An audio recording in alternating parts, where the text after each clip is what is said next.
Hello everyone and welcome back to another episode of Feeding Curiosity.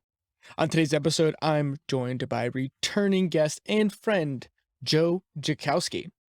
And as always, we go very deep on all of the psychological and philosophical ideas Joe has been playing around with, and it's a long one. It's almost 2 hours long, so buckle up. And as always, check the show notes if there's anything we mentioned. The first thing I do want to mention is we had a psychologist mentioned. His name is John Vervaeke, and we mumbled over the words and you couldn't hear it. So I wanted to make sure I said it here, and there will be a link to his work for those interested. And other than that, we cover the gamut of different things here. We talk about information overload, the fragmentation of what it feels like our world is going through right now, and how consciousness and identity all play together into how we form society and where it may be heading and what we can possibly do to steer the ship in the right direction. And leaving it vague so I don't spoil anything here for you, but that is all I'm going to leave it at for right now. And I hope you all enjoy this conversation as always, and thank you for listening. Without further ado, please enjoy this conversation with Joe Jackowski. I think where we hit the stride was talking about like creative generation. Like, where are the people, like, where's the cutting edge on who's like just daring to push the envelope? And there are some places where it's obvious, like corporations like Blue Origin and SpaceX are pushing the limits there to get us back to space, where NASA and the world's governments with space programs have dropped the ball. And then you have even other places like even Neuralink for all of the neuroscience stuff that they're trying to do. But where is it in the creative world? Where are the other places, not just high tech? And most of us, it seems like a common trend within like the film genre areas, like Hollywood. Everyone feels like it's, where's the creativity? Because everything's gone corporate, right? Like Disney's huge. Yeah, Disney just owns everything. Right. Sucks the life out of it, turns the soul into cash, and then runs away. And then you have, I think the big win though, like you have big film, and that's one thing. But I think the win, they've gone the opposite direction, which is Netflix and streaming media, like streaming stuff. Instead of going like the serialized content of like 25 episodes and every other episode's a filler episode a season. Instead, Netflix has gone the opposite. It's no longer incentivizing for ad space. Now you have 10 amazing hour-long episodes. Really thought out, super high budgets though. So that's the problem. Because now all of a sudden your barrier entry is super high. You can imagine that the risks that Netflix and them are going to be willing to take here pretty soon, if not already, are significantly lower because of the cost. Because you have to basically have a credential / pedigree with a really good stellar idea that has a market. Because the other thing you notice now is that existing IP is what's being turned into shows more often than not. There's still originals are out there, but now you're seeing old school ideas being readapted from their original media. Yeah, it's also played out in the reboots. Part of the nostalgia is a result of a loss of meaning in the culture. You find that in the meaning literature, people will return, will act or be attracted to nostalgic things or be drawn to nostalgia because they're looking into their past for those things that made their lives feel meaningful. Right. Like what had worked before doing that. And then what we're seeing in the culture in the nostalgia world is actually something like attempt by the zeitgeist to find what it was that it found meaningful in its history. That with Disney specifically, with all the live action remakes of a lot of their like classic films, like Lion King and Beauty and the Beast. Yeah. And it makes money because I would say because the population wants to both search for that thing in their past, right, from the era that those original animated things came out from, that made their lives feel meaningful. Yep. But also, I think that there's a retreat from the future into the past and a desire to return to that sort of infantile time where they could just watch Disney animated films and not care about the world. So there's the good element of the nostalgia is that they're looking for something that made their lives meaningful, that they could grasp and bring into the future. But the bad side is not actually a search for something meaningful. It's a search for unconsciousness. It's to be less conscious of reality. Do you think part of that could be driven by the rate of change? I think it is. I think that Or mostly driven, maybe? yeah, I think that generally the rule of thumb for human beings that are making frameworks is that if the rate of incoming information, novel information, so this is information that's incongruent with your frame, so it doesn't fit in the frame, it's new enough, it violates your expectations, or at least you didn't see it coming. It doesn't have to necessarily, it would surprise you, or may it not necessarily just undermine your beliefs, but incongruent enough that you didn't expect it. That if that rate of information exceeds your processing rate, then you slowly become overwhelmed, and it can pile up and compound and get worse. What's the paradox of choice, Hmm. basically, where it's like you just too many inputs and then the system shorts out and you just look at the last thing you could make sense of and then you just glom onto that. Yeah. And so I'm referencing it because our generation is at the major milestone of around 30. So we're basically out of adolescence or young adulthood and should have our lives together. And yet the rate of change has done nothing but get faster for most of us. And I think the rate of change could have been handled if we had a proper framework that we could have used to incorporate or to make sense of it. Because there's two functions here. There's the rate of novel information and there's the rate of processing. And the rate of processing is dependent on your frame, right? The way in which the stable ground behind it. But if you've collapsed that frame, right, if you don't have a sophisticated framework for looking at the world, then everything is incongruent with your frame because it's so small that any variation that it's a tiny little dot on a huge sea. Right. You need you have a tiny raft. Right. You need a proper ship, and the West has dismantled its ship, and now you have a board that you are floating on. It is very easy to drown now. And so that's one issue that we have, is that we've dismantled our ship. And so that's the loss of meaning, the meaning crisis, and the existential vacuum, and all these other terms that people have talked about, from Viktor Frankl to Nietzsche to Jordan Peterson. I feel like he has a whole series about the meaning crisis on YouTube that you could watch. I'll put a link. Recommend. And it's very complicated but interesting. He's a very creative. Talking to him was like trying to hold on to like the golden finch in Harry Potter. It's amazing. Moving so damn fast. I was like, oh my God. It reminds me of, I watched, when you mentioned you talked to him, I watched one of his videos on his websites. He talked about zombies and like why zombies were super popular. The video was like 8 years old, so it was like at the peak of. He has a book about it. I haven't read it. Oh, really? That's cool. But the video was only like a couple minutes long, but I only listened to a couple minutes rather. I just thought it was a fascinating idea to think about the idea of the zombie in like an abstracted way, because we're so used to just taking the surface level interpretation of a zombie. Yeah. But then when he actually elaborated further, what did they say that it was? Like he called it's the thing that we're all most afraid of, or like this subconsciousness of our culture of we're all mindless drones, and the thing that they're after is brains, right? Like this deeper thing to be able to anchor our consciousness in.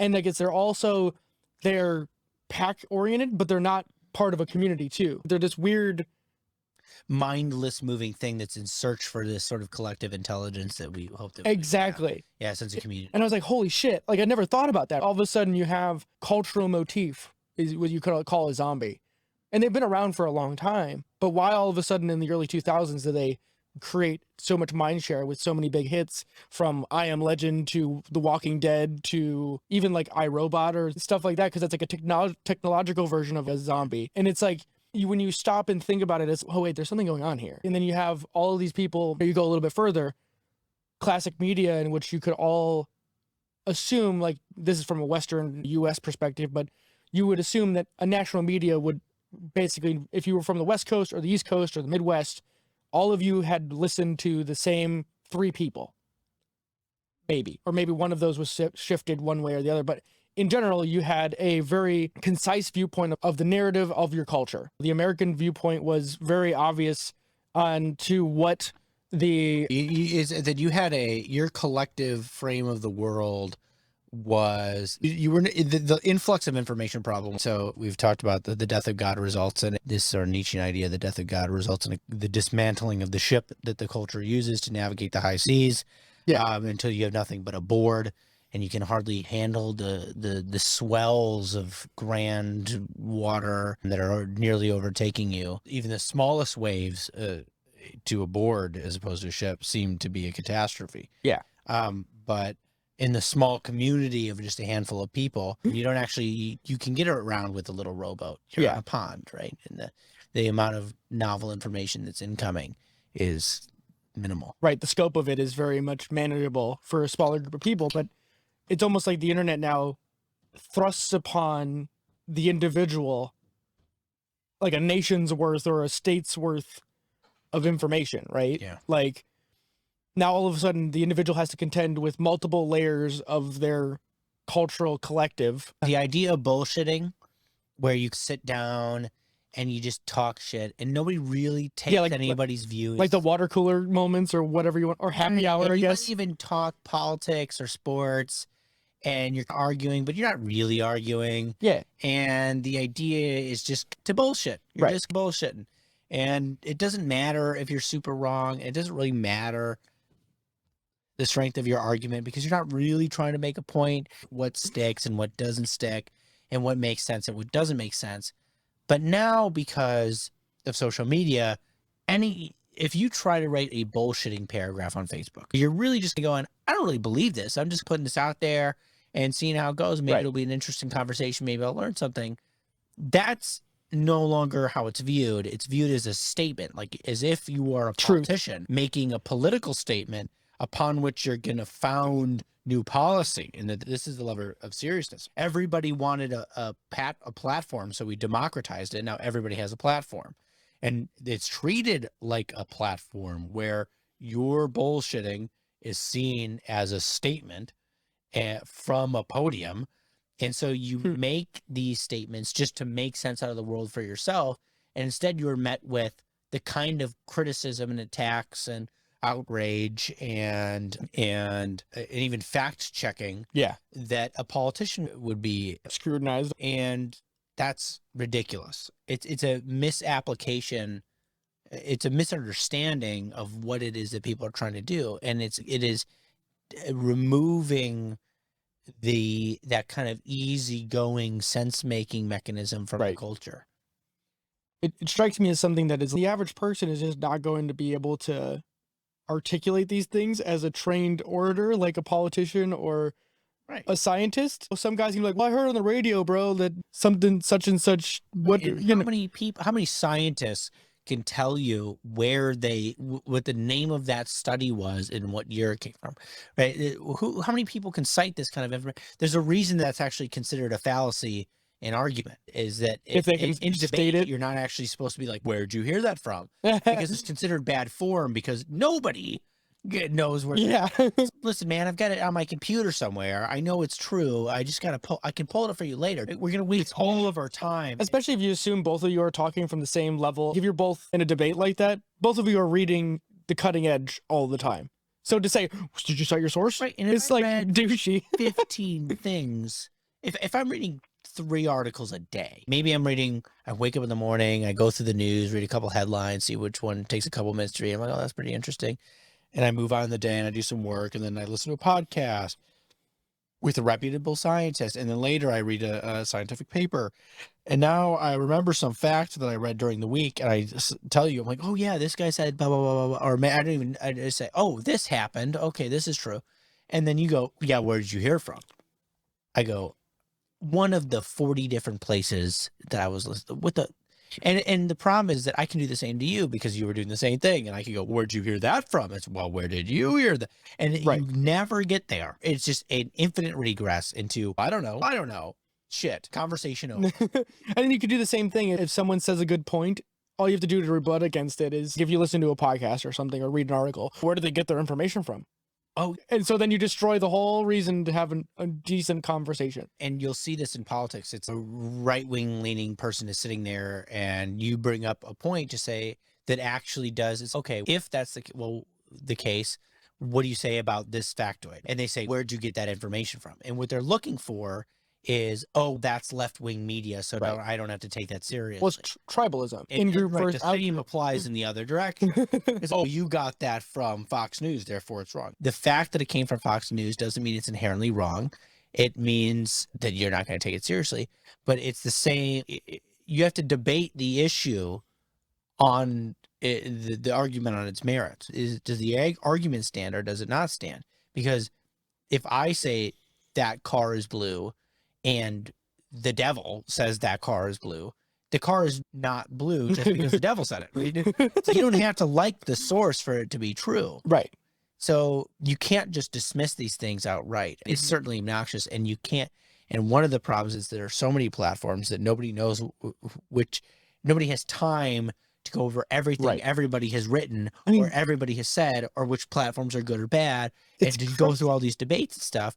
They just go, fuck it, I'm going to rely on the one that seems just intuitively the one that makes the most sense to me, and the one that intuitively makes the most sense to them is the one that aligns with their temperament, right? Their personality from the outset, and all it does is create a compounding effect where they get caught in the spiral where they only ever confirm their beliefs. Yeah, I think so. If we could talk about the negatives here all day, but I think one of the things that it's hard to train, right, in general, for these things. We know that people have temperaments and they have leanings one way or the other. It doesn't matter what leaning you have, you're going to have them one way or the other. So I think the best way to confront this, though, is, it's a cheeky saying, but I really enjoy it, but it's having strong convictions loosely held. And it's rooted in a scientific understanding that you can believe something like a certain diet, like eating vegan or whatever. But if new data becomes available, be willing to just look at it. It doesn't mean it makes a value statement on what you believe or what's best for your life, because a lot of times what the science says is very broad and general, so it might not map one-to-one to your life. So it's in everyone's best interest just to be receptive and be champions for the things they believe in that work for them, because everyone needs that. But be willing to let someone from the other side just speak their mind. It's like that old saying from freedom of speech is, I may not agree with what you say, but I'll fight for you to say it. Yeah. Like, where did that go? I think that I'm reading Icarus Fallen by Chantal del Sol, a French philosopher, right now, that I think it is such a good book. It is. I can hardly overstate how lucid it is. It's so clear. It's That's so cool. Remarkable, a piece of philosophy about our modern time, and you read it and you go, oh God, that's like, yeah, that is.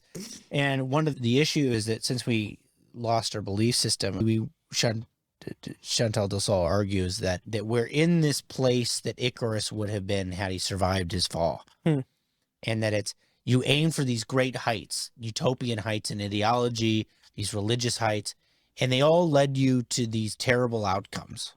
It's like they burned your wax wings and fell you did. And you wonder after the flight has ended, what the point of it was. Can you trust flying at all? Can I trust what I believe? Because I was so certain that we could get there, right? And so there's a disillusionment with all the ideologies of our past, all of the religious systems of our past, and in fact, with any truth system, and the idea that you could hold a certainty is met with a level of skepticism now. That it's not just that it's convictions loosely held; it's that even to believe is to be met with skepticism. To think that truth is attainable should be met with skepticism, because what our history has told us is that truth leads to, or at least the belief that you hold the truth leads to atrocity. Right? The certainty of the Nazis made a real problem. The certainty of the Marxists created real problems. Right? The certainty of the religious inquisitions created real problems. And so now we're averse to certainty altogether. And which means that you can't have any convictions. Yeah, so if you have any convictions, you're like on the path to damnation. You're on the path to genocide is the idea. And that this is the place we've gone. So nobody wants to hold on to any value whatsoever. But isn't that pessimistic as fuck? Oh, it's nihilistic. And in fact, it ends up being inevitably nihilistic, because if you don't hold convictions, what has any meaning? That's what I'm saying. If you're not willing to do anything, because anything could lead to, if you don't take anything to be true, then you can't map out a trajectory on where you should go, because moving towards or being on a trajectory towards an aim is what produces a sense of meaning, you, by annihilating truth, have annihilated any chance at meaning. And so now you're inherently nihilistic. You can't escape that problem. The moment that you get rid of a belief system or a belief in belief systems, you can't have meaning. It's insane. So you're just phenomenologically, even if there's some kind of meaning out there in the universe waiting for you that exists, you can't feel any sense of meaning because you've demolished the possibilities under which you could feel it. Yeah. It just seems so crazy to me because like I feel like if you really like whoever this person hypothetically is that has who can't, if you try to pin them down and say, what do you believe in? And they won't ever say something. They'll just dance around it. I can't say that they wouldn't say, if you ask them the easiest possible thing is, do you hope tomorrow is better than yesterday, right? At the very least, do you think tomorrow might be sunny instead of rainy or cloudy? Yeah. And that fundamentally typically means it's a better day than it was before. You've immediately established a good and bad value. Exactly. At the very least, then, now all of a sudden you've destroyed that philosophical premise. Oh, immediately. Because we it's so funny because we're so skeptical of certainties and we're so desperate for them. And so and maybe that's what you'd expect, is that in a world where there seems to be no certainties or no means of acquiring certainties that the culture provides for you. And in fact, it discourages any attempt at certainty, that what you would be is more desperate for certainty. And so that we become these manic fact robots scratching around, desperately panting. They're like gold miners for something, please God, that I can hold on to. And this sort of desperation for certainty makes fools of many of almost of all of us, should we fall into it, because then you can, any stupid thing that seems to pass the bill, you'll take for the truth. Yeah. Right. You'll fall into an ideology and don't tie flat. I forget who it was that said it, but it was it might have been like C.S. Lewis or G.K. Chesterton or something like this. If you don't believe in God, you'll believe in damn near anything. And that's about right. Is that when it's, and maybe not literally, but figuratively, it's like an anger point. Right. The moment that you annihilate a higher, more robust, broader, metaphorical, beautiful, sophisticated belief system, you immediately become swamped and become panicked and swim desperately for the closest oar to hang on to, right? Yeah. Any little piece of land or raft or whatever that you can grasp becomes your lifesaver here. And it may be that in the long term, that's very bad, and it may even be unnecessary. Yeah. It seems crazy to me because it's like, most of us are blissfully unaware, and thankfully blissfully unaware, how complex human society is. But yet right now we have so much turmoil in almost every facet of the human experience, from individual communities based on COVID regulations or measures, because we've fragmented our communities. And then we also have massive distrust of our largest organizations that are sense making, or at least provide guidance for how to behave in society. And then on top of that, we have massive upheavals within the internet infrastructure with all this decentralization going on or bubbling up between NFTs and crypto. And everything's become quicksand. And then everyone is now looking around, and all that's left is islands. Islands being ideologies for the different surface level parties that just seem to make the most sense to. And again, because of the influx of information and the lack of time that any person has to sift through all of these things, they're just going to default to the things that makes the most sense, which is temperamental, which means that they're going to get in this spiral. So all the islands that they see are just islands that confirm the beliefs that they already hold, or that they are predisposed to hold. Or you might be, in some sense, predisposed by your friend group or whatever. Mindset. And the conspiracy world is the one you fall into because it just happens to be the puzzle piece that fits. Yeah. And if people want to see like a really good example of like how this conspiracy stuff plays out, it's HBO documentary Q Into the Void, right? Yeah. So it's HBO, it's 6 parts or something. It's fantastic and terrifying at the same time. Yeah. They miss a couple things. They misunderstand Gamergate. Almost not entirely, but a lot. They really misunderstand Gamergate. But it's okay because the sliver that they're talking about is largely related to QAnon and this kind of weird. They used it through that lens, not the whole. Perhaps insofar as the part of Gamergate that was associated with this conspiratorial crazy thinking, their explanation may be valid. But other than that, I thought that the documentary was fascinating. I thought it showed how or not necessarily again, but at least that when you annihilate the belief system, you just generate a stupid one. It's that what ends up happening is that religion is not the drink. It's not the Kool-Aid. The religion is the glass. Okay. It's a container. You can dump out the glass, but it's going to slowly be refilled with something else. Okay. And that something else is going to look religious. And you go, oh, damn it, we need to get rid of religion again. Let's dump out the glass. It's going to be refilled in 2 seconds anyway. And you're watching in QAnon a new religion seemingly a new religion emerge, but it's just, again, it's the filling of the glass. I know it's crazy they called them the Q-tubers, like this subsection of YouTube that were just... Right. To finish the thought, it's that at the end, religion is the glass, not the drink, not the liquid. Which means that at the end of the day, you just get to pick what flavor of Kool-Aid you want to drink.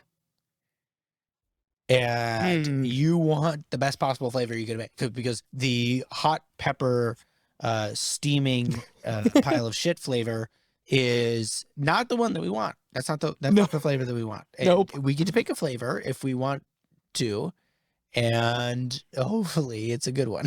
Yeah. At a certain point, this metaphor breaks down because it turns out that as you fill the glass, elaborates itself. Yeah, the glass morphs itself into different things.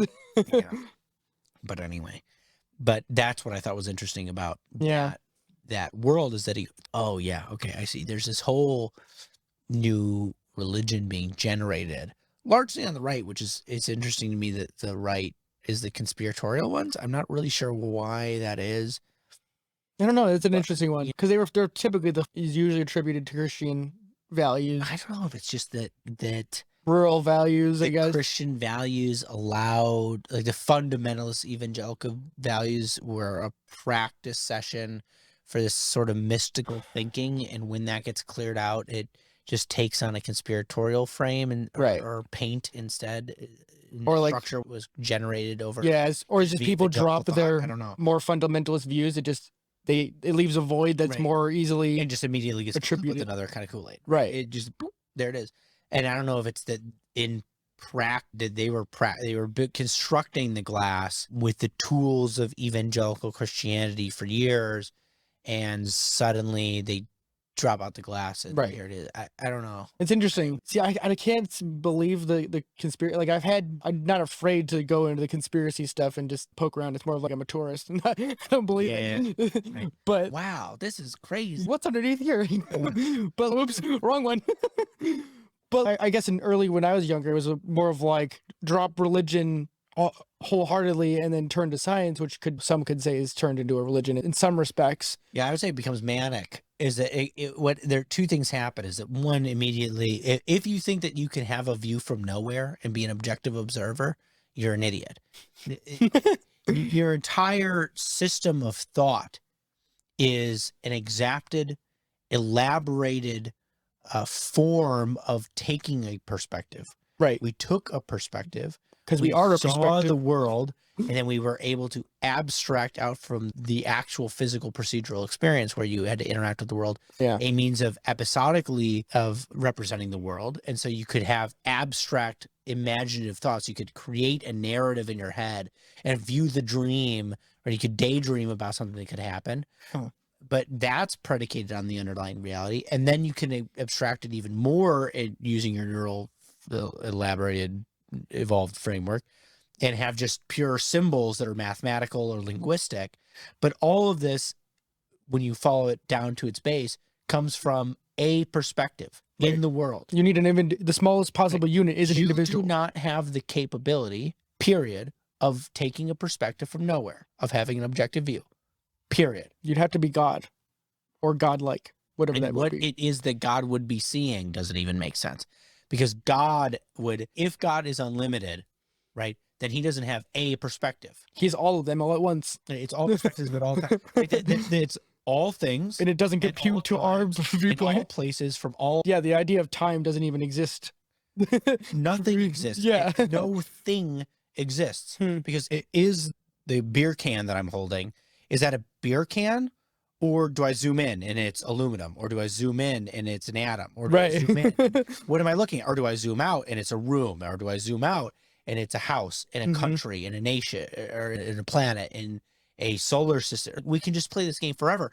What perspective do you want to take? Because your whole neurological system, which would attempt to conceive of something, has to inevitably take a perspective. And so when you're John Rawls and you think John Rawls can hold the original position in his political philosophy, upon which most of leftist thinking now is predicated, you don't get to have an original position.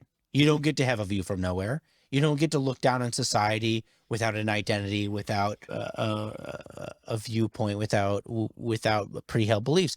All that you do in the attempt is remove a bunch of constraints to allow yourself to project your pre-held beliefs onto the empty canvas. That's all that you do. It is a myth that you have an objective viewpoint. It is an impossible thing. And it's necessary that you don't have an objective viewpoint because you can't exist without limitation and therefore a perspective. You don't exist. You are not a thing. Well, you can't be a unique individual without a unique perspective. It's even more fundamental than that. It's that what the fuck are you, atoms? Are you the universe? What are we looking at here? What is it that you are? We have to confine you to a space and time for you to be a thing. Right. So you don't exist. You do not exist without limitation and without a subjective perspective from somewhere. You don't exist. So crazy. It reminds me of Sam Harris's meditation app where he does the experiment of like, where is the thing that it, like the watch you're watching from, like your consciousness, because the experience, I'm summarizing here, and really, you should all do this because it's freaky. But if you try to picture where your consciousness, like your perspective looking out of the world is, it feels like you're just a floating like camera in space, but yet notice that you don't see your head. You have no vision of your head. You're just a floating orb that's above your shoulders. So where is this idea that you have a head coming from? It's coming from a abstract model of reality that you have of how you look that is imprinted on your perceptions. Yeah. It confines your perceptions after the fact. But if you return to consciousness as such, you are just a blob of feeling in perception. I see my body. I don't actually feel the boundaries of my body. Yeah. What I feel is heat in some places or pressure in some places. And these are sensations. And they're ambiguous. Yeah. There's not a clear defined line. And so in some sense, what we are, I think, at the most concrete level is just conscious. Yeah. It's an interesting one. Like from a biological standpoint, like my brain was trying to figure out, like, why would our brains leave a blind spot in the sensation of our head, right? Like you maybe only feel your like head when you put your head on the pillow or lay down on something, or maybe get punched. I can feel pressure in my head. Yeah, or that. My guess is that in history, throughout many millions of years as of evolution, is the odds of you seeing your face, your own face, was rare. Maybe in water, but like mirrors and things like that are technology that we created. And it's even weirder now that we, have technology like Zoom or different cameras that we can see our face in real time. And I think they've done some studies where people are drawn to look at themselves. If they have their camera on, they see the participant's face or their own face. They're more likely to look at themselves than that of the participants. I'm not sure. They just stay there forever looking down at their reflection. Who is that thing? It's like the dogs. Beautiful. It's like the dogs that don't know it's them. But I'm not sure what the meaning of that is, but I'm sure there's some. It's a total fluke, right? You just need this head thing to be robust and protect your brain. And we don't need to put a bunch of nerves in it and forget it. And so you just end up as a fluke without having a large sensation of your head. But it was besides the point. It doesn't matter. But you could come to understand, I don't know how the hell we got here. I was trying to think of what it was that actually led us to this, because we started with creativity. Yeah, I don't know either. We're talking about like fragmentation of community and consciousness from that, because you got into Rawls. I know, and he pissed me off. I know. But we can wrap it up and bring it back to something more concrete if we want to. Yeah, I don't want to do that. If people want to go down the deep end. I mean, we're down if they don't want to go down the deep end, then they shouldn't be listening to podcasts. They won't be listening to this. But here we are. And this is why I love these, because I never know where it's going. Yeah. And so you can come to understand better what it was that was going on with our mythology and stuff is when the moment you take a limited perspective and recognize that the most limited perspective of any human being is to just have a perspective, which is something like consciousness itself. Yeah. And that everything is in fact external to consciousness. So that includes internal and external sensation, right? Yeah. Everything is external to consciousness. It's not that here you are and everything outside of you is the world. That's not where the line is drawn. The line is drawn between consciousness and everything out of it, which is your own body, Right. the things you identify as yourself and such, and the world. That's why I don't believe in the whole free will doesn't exist, because even if it doesn't exist, it still feels if it does.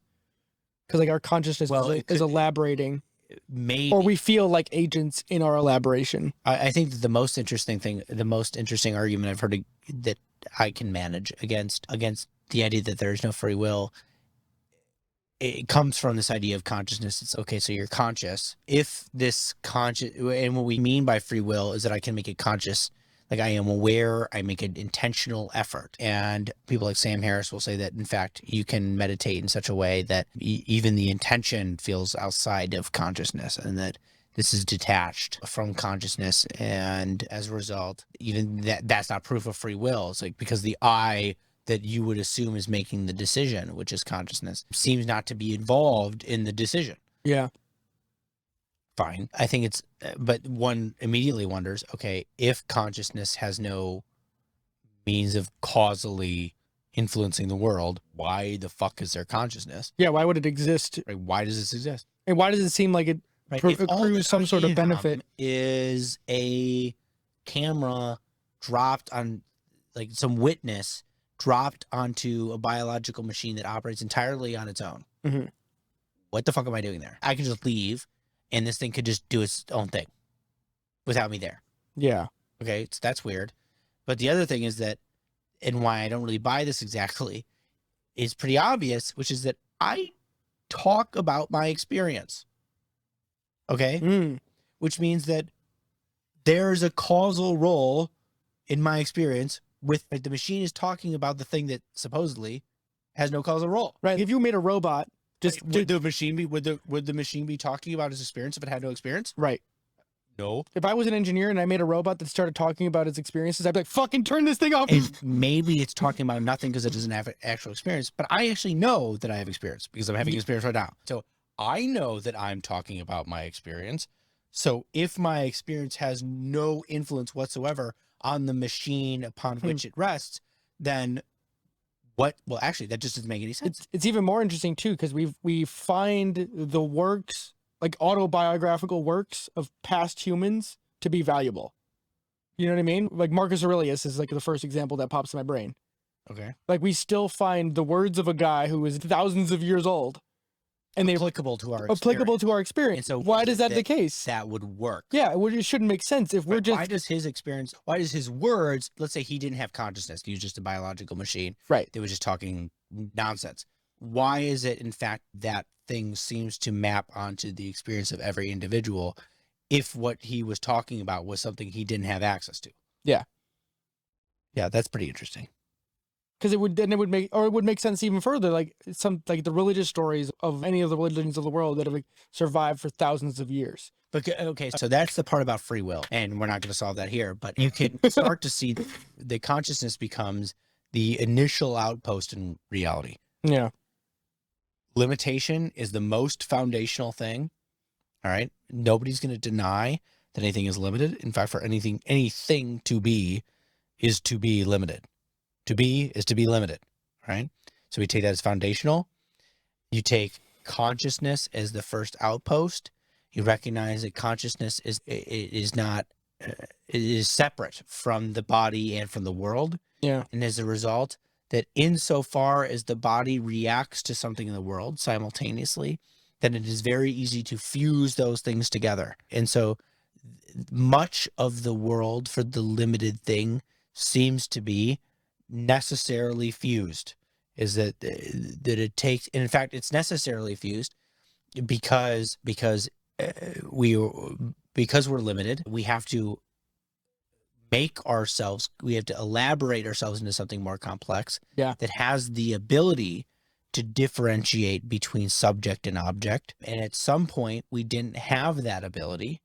And you see the conflation of inner world and outer world that produces a metaphorical way of being. Yeah. And it has to be a metaphorical way of being, because what metaphor is that A is B. It's not simile where A is like B, is A is B.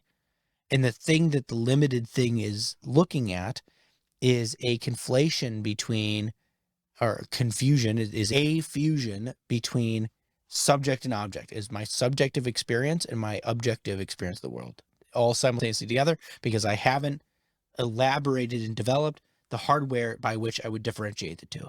I can give you an example. You see an attractive woman. Is she attractive, or are you attracted to her? Okay. What is doing the attracting? Where's the attraction? Is it in you, or is it in her? These are confused. They are fused. It's a weird one. I'm not. It feels internal. If you see someone, like, just using a hypothetical, like an attractive woman at the bar, your eyes just gravitate toward it, and Right. but it's an internal experience. But it's a strange mix. Yeah. Because you might say that the feeling of attraction isn't you, and she might not feel attracted to you in some sense. But it's, if she wasn't there, would you be attracted? No, likely not. So what's going on? Where's this attraction we're talking about? Right. It's almost like the love at first sight kind of story. It's a bizarre interplay between her and you, or at least your body and the world outside of your body. And so to consciousness, it's not clear where the line is drawn. So it's like, it's the external world impacting the internal world? Something? And vice versa. Yeah. Because your hardware draws lines across perceptual experience. So your hardware influences the world as from your perspective, from consciousness's perspective, but the world also influences you back. Yeah. And so there's a feedback loop it's spinning between and oscillating between everything. The world comes into you and then comes out of you and back into you, and out, and you witness the flow between both. And then that's why it's like that's why this stuff gets so complex so quickly, because it's so hard to untangle the specific interaction, right? Like, we can't just say it's only A or B, right? Like, it almost comes down to like nature versus nurture type arguments. Yeah. It's what's the external, what's the internal. Right.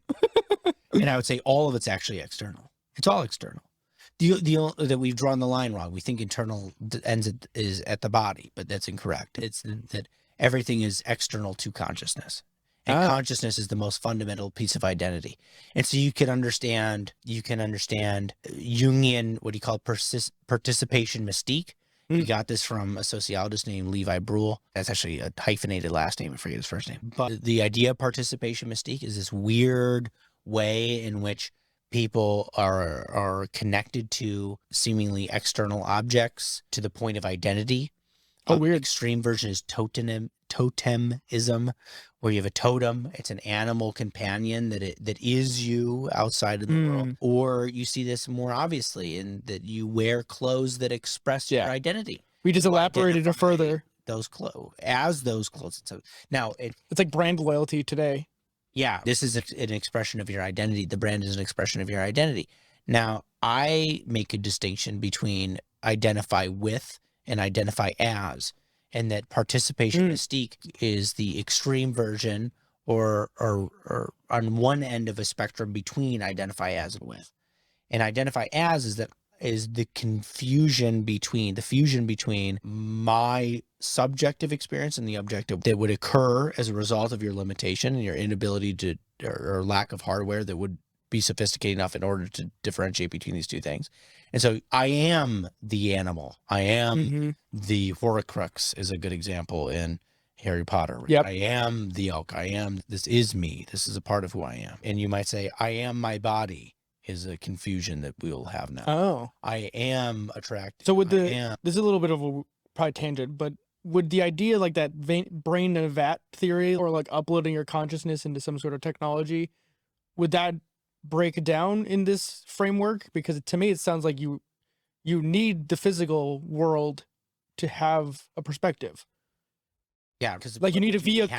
Like you need a vehicle. Well, but you could have a perspective in the software, but if you, this would be a tangent. We would get pulled off. yeah, I'm just, my brain was going there. I'm Right. like, it seems like it, And that, I have an answer for how you can have this, but we can't get there yet. and this is normal me. Yeah. And the other end, so there's participation mystique in the far left, and that is identify as. Mhm. On the far right is identify with, and that is identify with is predicated on a differentiation between yourself and the object. It's not that you are the object, it's that the object is in fact a separate thing from you, but it reflects back to you a part of your identity. Right. And so you say, I identify with that character in a story. All right, I identify with that person. I admire them. Right. I identify with perhaps these clothing or whatever, but it's a spectrum. You can be caught in these things to different degrees. And I think that much of human history is the slow differentiation, the building of hardware in which we could differentiate between ourselves and the world. And thus we slowly move from identify as to identify with relationships with things. Yeah, it seems like it's almost like a elaboration of culture. Like, or if you were to take like a modern metaphor, it's like software versions. If you look through it, history, like all the things we've talked about through the last couple podcasts with the different elaborations of complex, I don't even know what you call it, like metaphysical theory with the ancient myths and how they talk about the different themes. It's as they elaborate over time, it's like you're getting deeper and deeper resolution to explain universal behaviors, or you're getting a clearer picture. You're getting here because they're elaborating it, and in the act of elaborating it, they're generating the hardware by which they would elaborate and differentiate between things. Yeah. Over time, you get stories that become more and more sophisticated, and more high grain, high detail, high whatever. And so what you have is a version of Batman in memory that is seems realistic, seems grounded, seems whatever, but you have myths in the background that grounded even further, way years and years further, that seem bizarre and poetic and somehow strange, and nobody would actually act like that, right? But somehow it makes sense. And it's because, again, they're caught in a metaphorical way of being where their relationships are. It's not literal. It's confusing what we mean by literal. I know, but this is me not being a philosopher / psychologist, so I'm not using the right words. What ends up happening is that mythologies are trying to get at something with very low resolution concepts, and what part of what you have to recognize is that at the beginning of evolution, or after this initial state of introduction to the world, whatever this original being is, that it doesn't have the hardware we have now to differentiate, or the software to do, or whatever, that this thing will make leaps and bounds by applying a general framework, right? Because by definition, the general is applicable in a lot of places. Yeah. If you can knock off or master this particularly general domain, you will launch light years ahead. It's that from 1 to 0, or rather from 0 to 1, is a huge leap. Oh, yeah. Whereas 1,000 to 1,001 is okay. Yeah. Whatever. It's an incremental step. Now, it might be very difficult and really hard to do, in part because it's predicated on the leaps that came before it. But you get a lot of bang for your buck in the beginning. And so what we did, as far as I can tell, is we adapted to patterns. It's not that we adapted to the material world per se, that you had material objects that we had to take into account, like the coral snake and a king snake. Tell me the difference.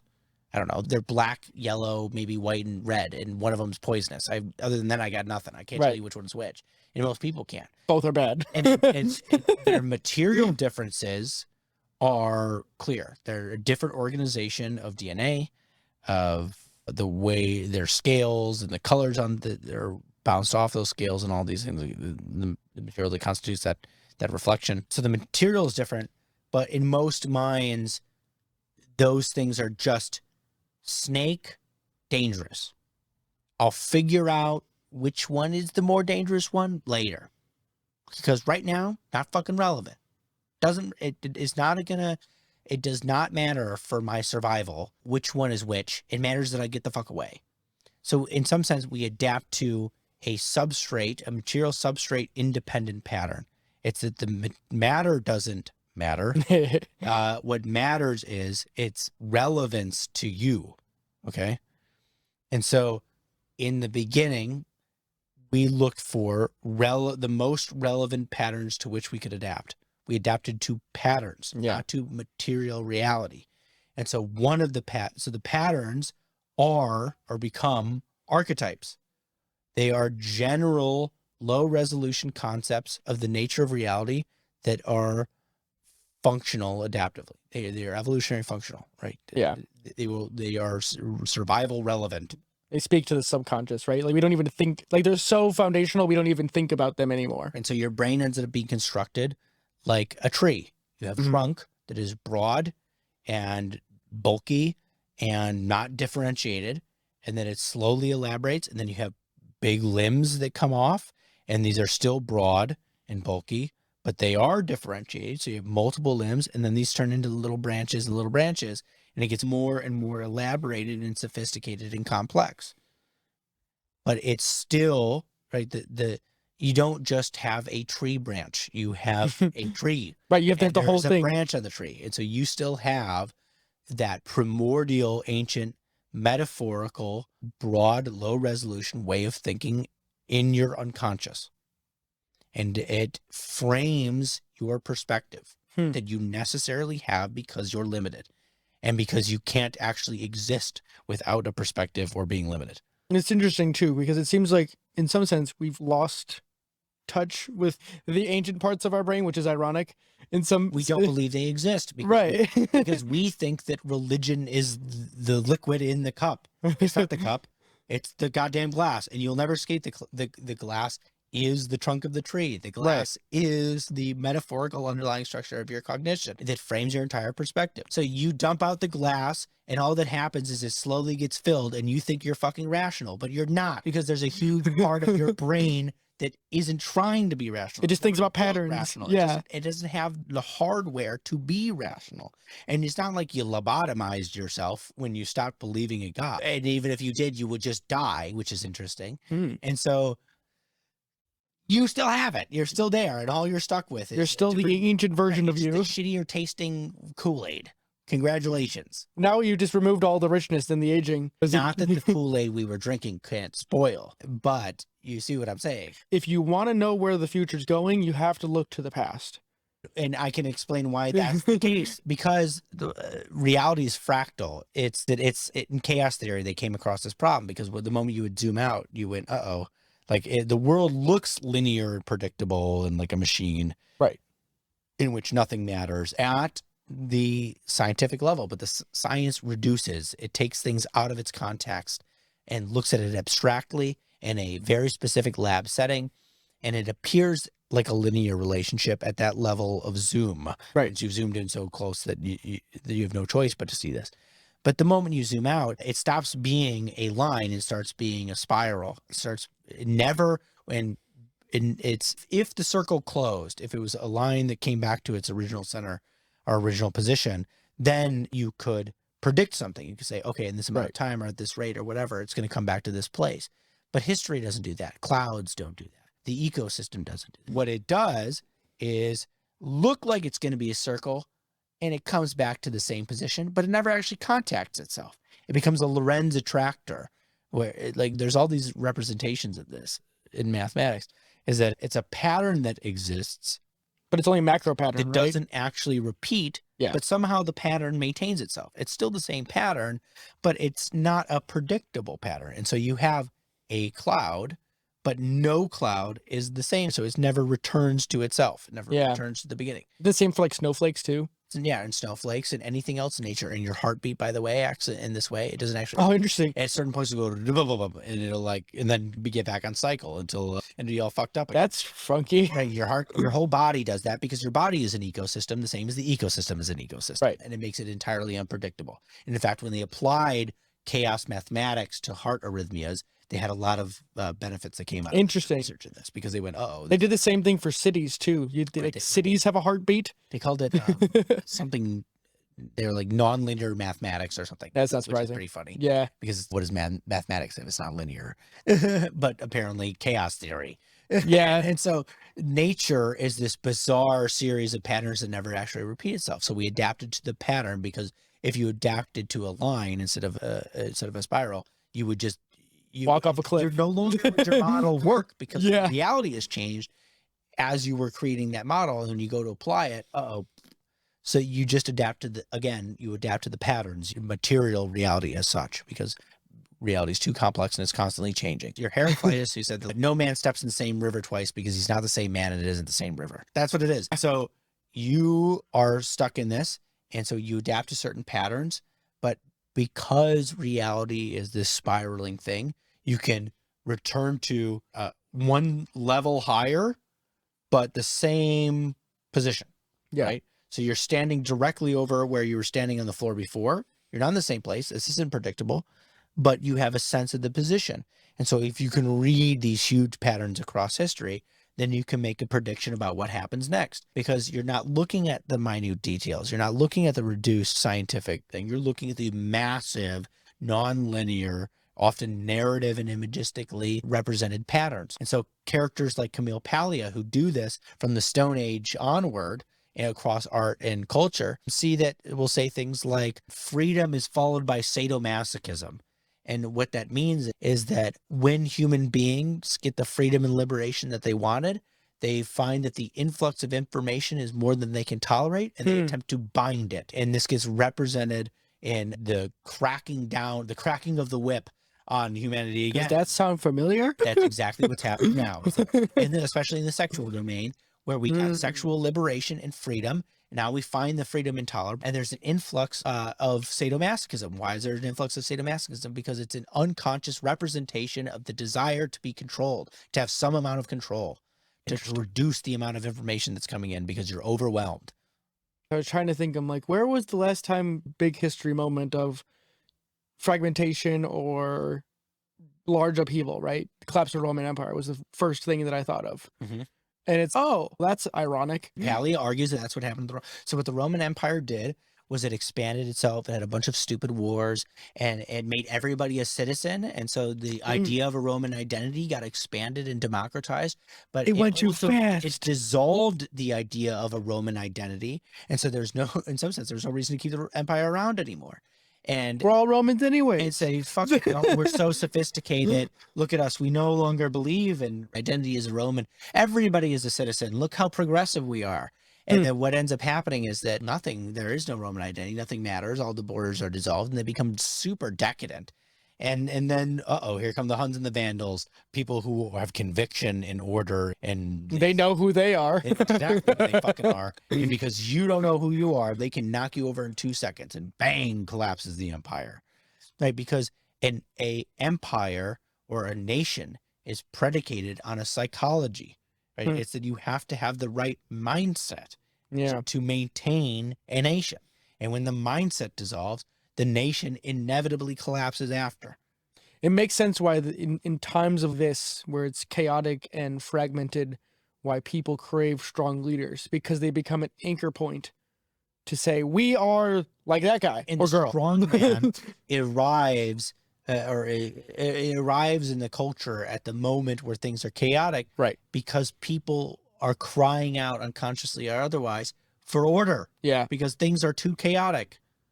And that same thing happens again in this kind of sadomasochism, right? That's another version of the sadomasochism. It's interesting. And at the detail level, you'd say there's a real difference between a strong man showing up in a nation and becoming the new president, right? And between sadomasochism in the bedroom. And you would be right, because at the detail level, that's true. There is a difference. But at the broad societal level, they both belong to the same pattern. And when you go broad, you have to look at large pattern, not small reduced concept. Because often abstracted out of its concept. Because you miss the lesson, right? The teachable moment is... You miss the point. Yeah. You just miss the point. And you can do this with any sentence.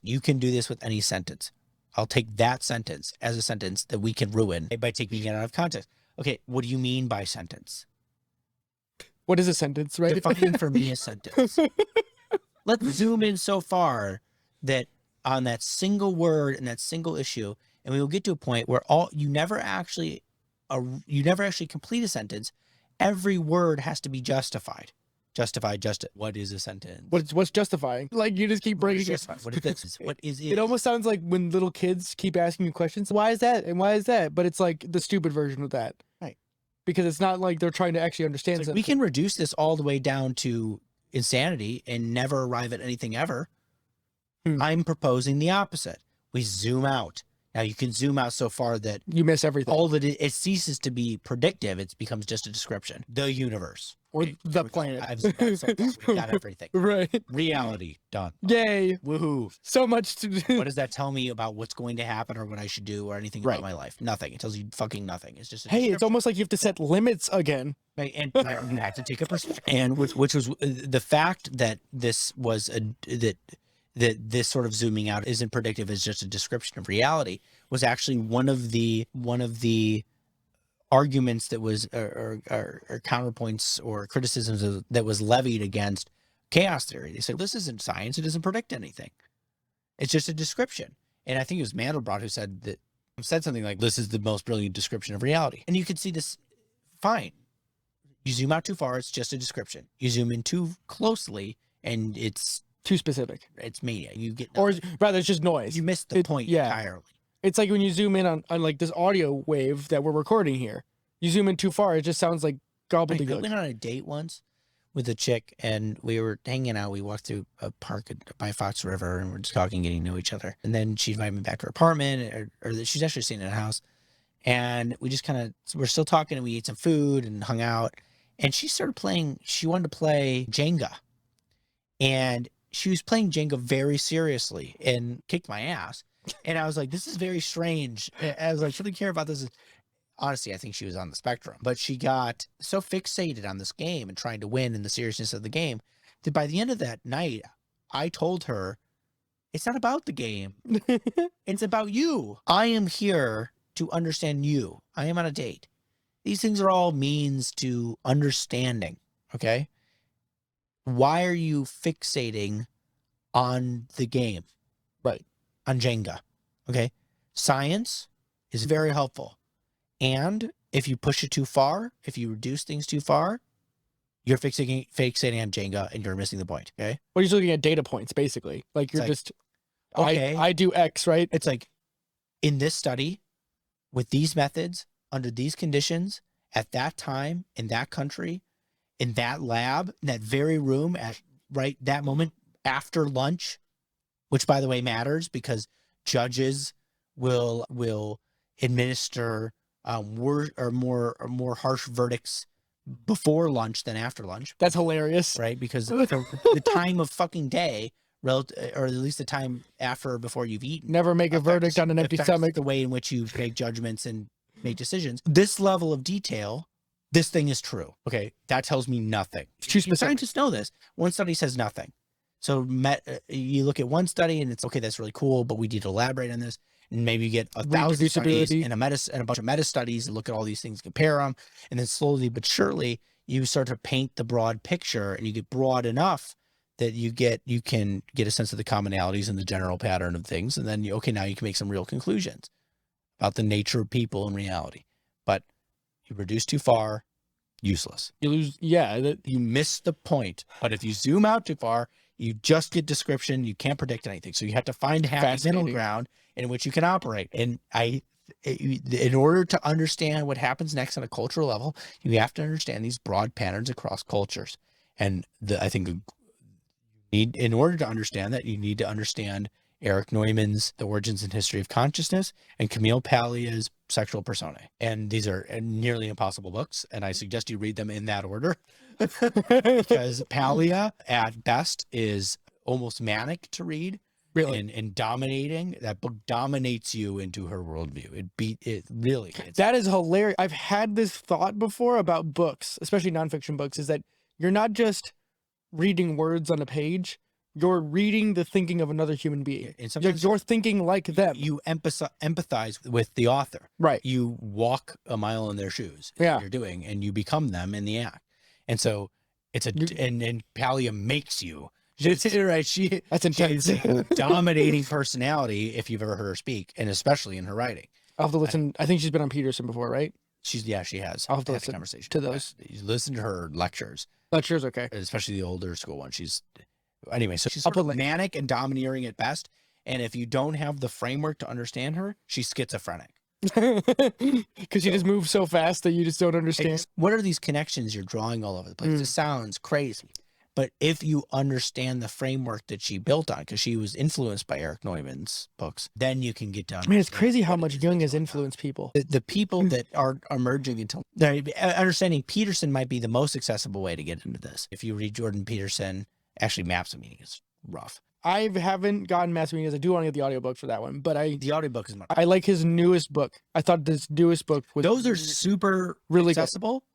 Good. And he has in the latest one, the 12 More Rules for Life, he has a whole book or a chapter on the rebus.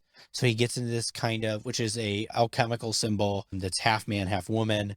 And it's like standing on a world and all this other stuff. And it was considered the magnum opus, like the great work is in some sense to become the rebus. So what does that mean? Balancing the two energies within you. You're both masculine and feminine, but you're not fused. You're not a hermaphrodite, which would be an earlier phase symbolically. It's not that you're not differentiated, or rather the hermaphrodite is undifferentiated. It's an identify as or participation mystique reality, that these parts of yourself that are all fused together. But the rebus is you've gone through differentiating these different parts of yourself, and then you've reconciled them. So now you are many things reconciled in unity, as opposed to a melted vat of confused shit. So the rebus is part and it's like putting yourself together, right? All your parts, and what's the word? It's not like fragment. You start out fragmented and scattered, and then you like, I forget there's a word for it in psychology. I can't remember what it is. There's individuation is the process that Jung talks about with alchemy.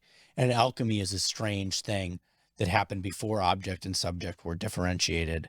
And as a result, you get a chemistry mixed with a psychology, a personal development. So they're doing this kind of alchemical work that looks like chemistry, but it's also this idea of you're developing your personality in the act of doing chemistry. Like, it reminds me of forging a blade or something like that, where it's, you don't see it, but then it's like over a lifetime, going back to like autobiographical stuff. That's more like early 1900s people in that area who were like writers back then. You'll find it in their writing, because they use like, they thought very differently about writing than they do now, where they would use writing as a tool to put themselves together. And it wasn't that they were putting something out simultaneously to the world, but they're also using it as a tool to make sense of themselves. And they would just do these, Murray Elliott, I think her name is, or I might be getting the name wrong. I'll find it. The book I'm referencing is called The Road to Character by David Brooks. And he basically cites all of these very influential people nowadays, but how they all started out as fragmented young people who didn't know their place in the world. And then through their experiences in the world, and through eventually their writings, or writings of people that, or writings of other people that would write about their lives, you see this cohesive picture of warts and bruises and all. They put themselves together. They go from this fragmented person who, some of them were very religious people, like women back then in the early 1900s had very strict rules about the way they could live their lives. And all of a sudden they have to go through this thing and leave religion out, and then all of a sudden they're like, I'm gonna have to really put this in its own context. Or you'll rebel at one point, and then you'll come back to religion and be like, oh wait, I was doing this all wrong, and now I found a better way to put it in its place, if that makes any sense. And that would be symbolically, if it's super traditional and institutional, then it's the killing of the father symbol. So it depends on where it is. If it's in the family or within a community. It's whether it's institutionalized or not. Yeah. Is it culture or is it nature?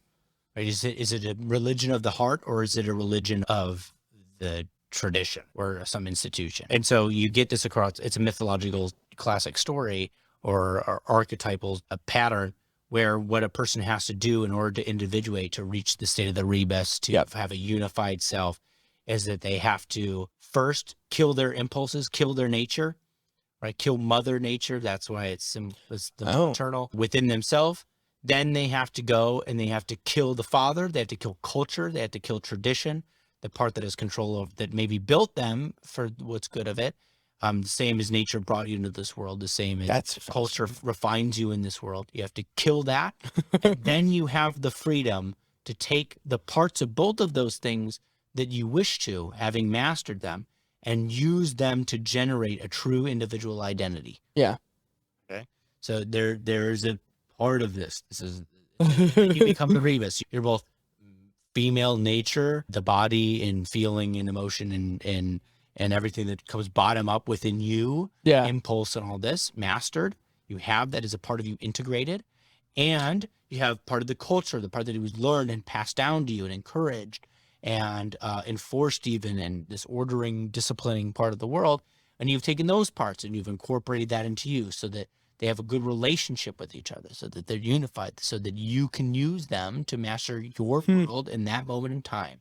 It's almost, I don't know why, I keep going to this like monolithic like visions of these things, which is hilarious, but it feels like they're like two parts of the same tool. And it's almost like if you were an ancient warrior from some past culture, it would be like you have to make a sword and a shield. And it's like in the order in which you make those things is very important. Like you can't make the sword first, or maybe you do make the sword first because you have to kill that what is nature or like your impulses. And then you have to make the shield afterwards so that you can protect the things you find most valuable about your upbringing. Right.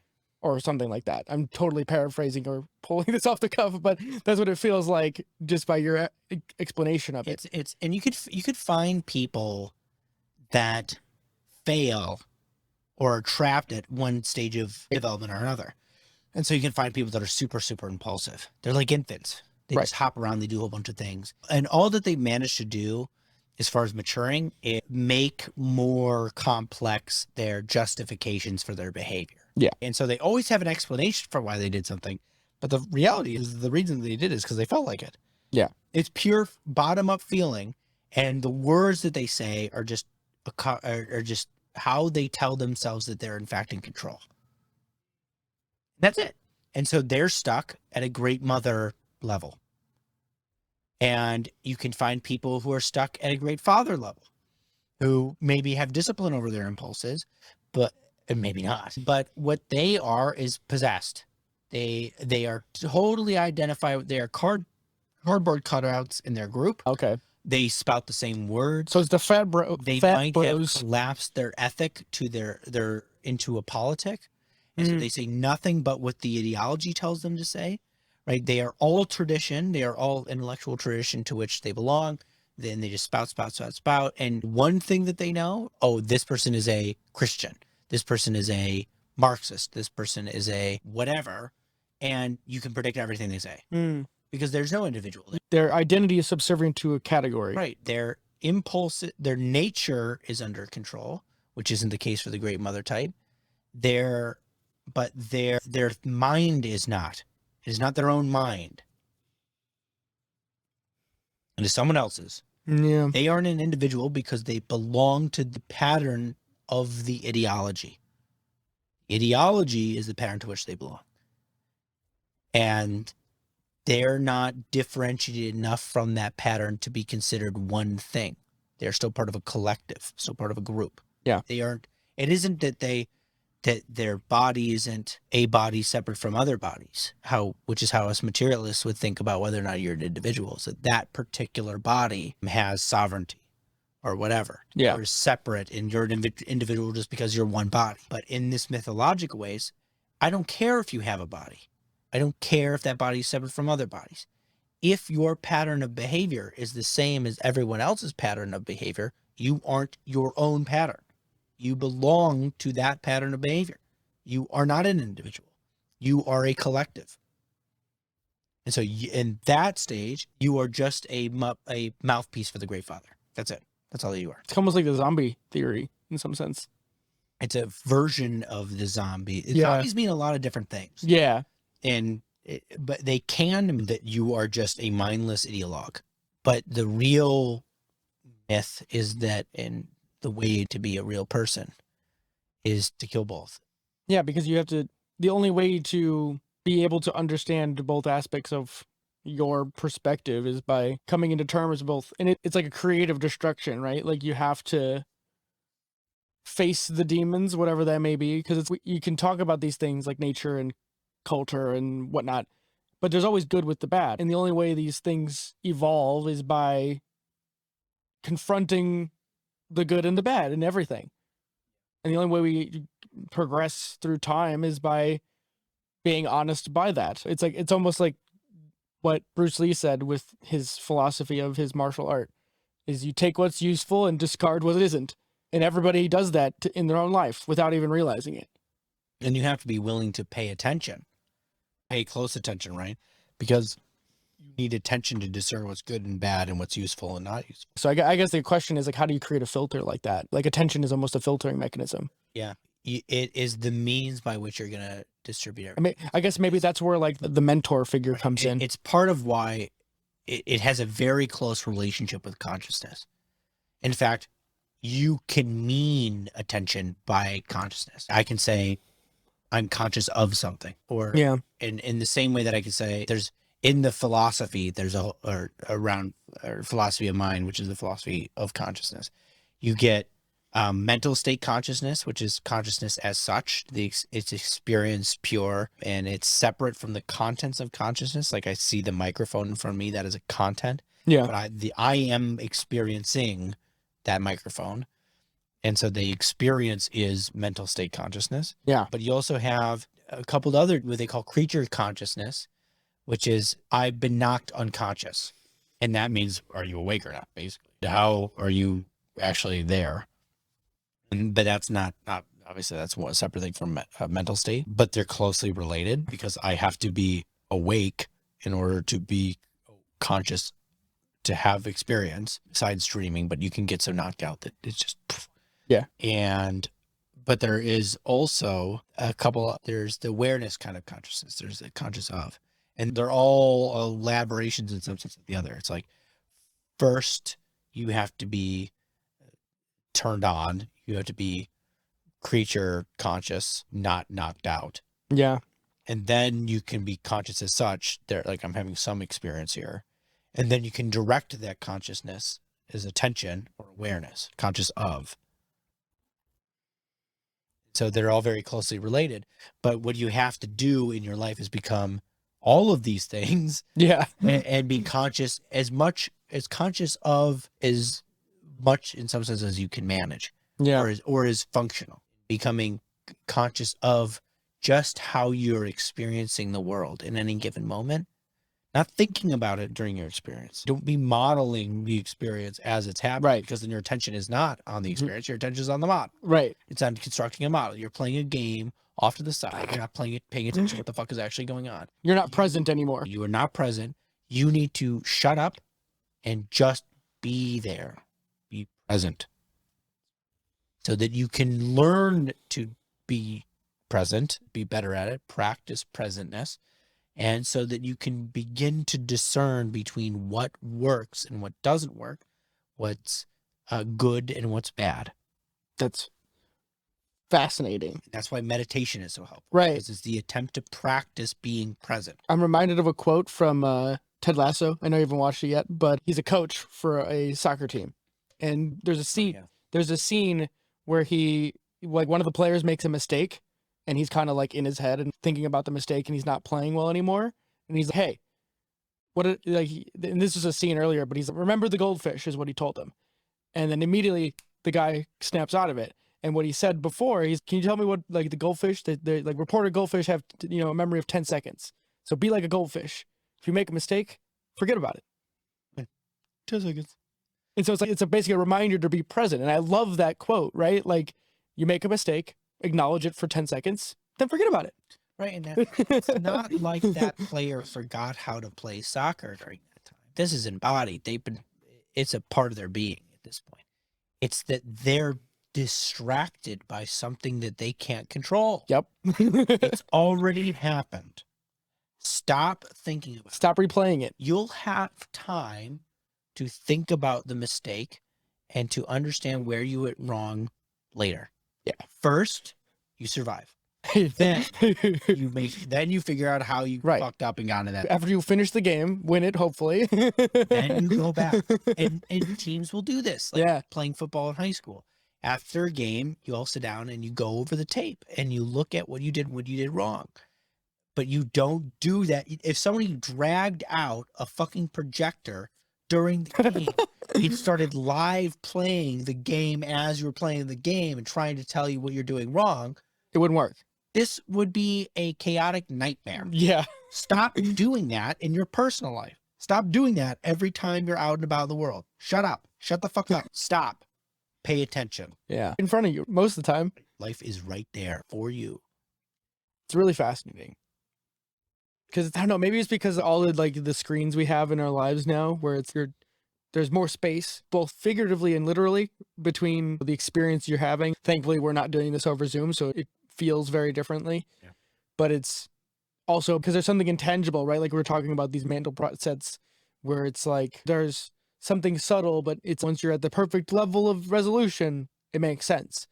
And it's almost like, why does personal interaction with people physically make sense or have some sort of special thing to it? Because it's at the right level of resolution that you're able to resonate on. And the resonance is an important feature of experience because it tells you that it's relevant. If it feels like I need to be paying attention to something here has caught me. Like when you sit up in your seat and you're like, wait, hold on, I need to Right. focus here. To some degree, sometimes it's obvious. Dang, she's good looking. Right. Sometimes it's obvious why. Yeah, those ones slap you. I know exactly what this is, and I know myself well enough to know what this is. Those are the easy ones, though. Yeah. and I'm not so deluded. Maybe you're a young teenager or something, and you see this chick and you're like, oh my God, what if this is a sign and we're supposed to be together forever? As you get older, you come to recognize, no, this is me. I'm just very attracted to her. That's fine. I can be, and you're allowed to be. You can do that, and you don't have to act on it if you don't want, or you can. The fact of attraction doesn't mean anything other than it's an impetus for action. And if you choose not to act on it, then it doesn't have to mean anything. Yeah. And it won't mean anything by definition. It just means nothing. Fine. Okay. You're attracted. Cool. But no one will ever know if you don't act on it. But you should notice the resonance because there are other things that will happen that aren't so obvious. And something will grab your attention. And in the moment, you won't know why. And again, you'll miss it if you try to make a model of it in the moment. You just need to act on it then. Okay, something here has resonated with me. I have no idea what this is. I have no explanation for why this is resonating. This is very strange. Now you explore tentatively. And you reach out and, okay, you like stick your foot out a little bit. Yeah. Like, is this ice going to break? Yeah, right. Or is this cold? And you kind of inch your way into that experience because something there is up that you need to deal with, and you won't know until it's already come and gone. You won't know what it is until you've already done it, but you need to pay attention because those moments happen way more often than you would think. But because you have expectations and a model of reality and a plan that you're sticking to in your head, that when divergences happen, you're so fixated on the model that you just ignore them. Because nothing is real besides this model that you're fixated on. Like, this is not how my life was planned to go. Stop it with your expectations. Stop it. Yeah. They are good for some things. What do they call expectations? The thieves of joy or something like that? Do they? Yeah. You know? There's this. Once you have expectations of a thing, once you achieve it, it's never actually as sweet as a one. Are sort of necessary. A model of reality is necessary. And you might say that to have a model is to say what you expect from reality. Fine. It's not that you shouldn't have a model because that's all chaos. It's that you can't confuse the model of reality for reality. Yeah. You need to pay attention. Be conscious of. But that's one of the things that has me a little bit worried about this idea of the metaverse, if it does come. Because it's almost like they want to create a digital model of reality. I don't like it because it this is a tangent, but reality with a model of reality. Right. And you can make a theme park of it because there's no the amount of consequences in this digital space would be. And that's Baudrillard's complaint. Baudrillard is make a copy of a copy of a copy.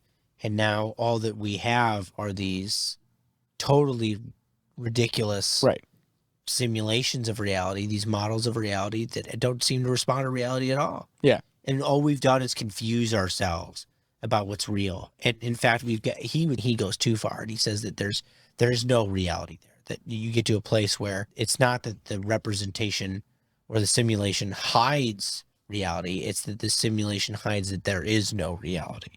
And he goes too far with this statement, in part because he forgets again that you're taking a perspective here, and in that you're taking a perspective from within a body. It's okay. There's no reality. What about your experience we're still of the model, or of the simulation of reality? At the very least, we're specific organisms to a specific planet, to a specific solar system. They just deny objective reality. They forget that experience exists at all. It's really, it becomes it's a throwing up of the hands and accepting this invasion of models of reality without an awareness that reality is right. It is conscious. Right. There is nothing more real than consciousness, in part, or that we can say is real more than consciousness. Right. Because all of the things that we say that are real, empirically tested and otherwise, were discovered through consciousness, through experience. With the microscope finds nothing without the eye looking through it. Yeah, it's just a tool. So it is predicated on the consciousness that is looking through and making sense of everything.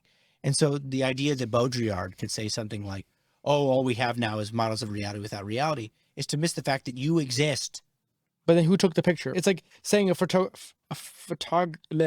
camera could take a photograph without the photographer. Yeah. And it's like, how does that work? A rock falls on it and it hits. Right, but there's a causal chain of events that produce the thing. Was the rock real? Oh, right. We're going semantics. It becomes ridiculous. Yeah. It becomes an absurd thing.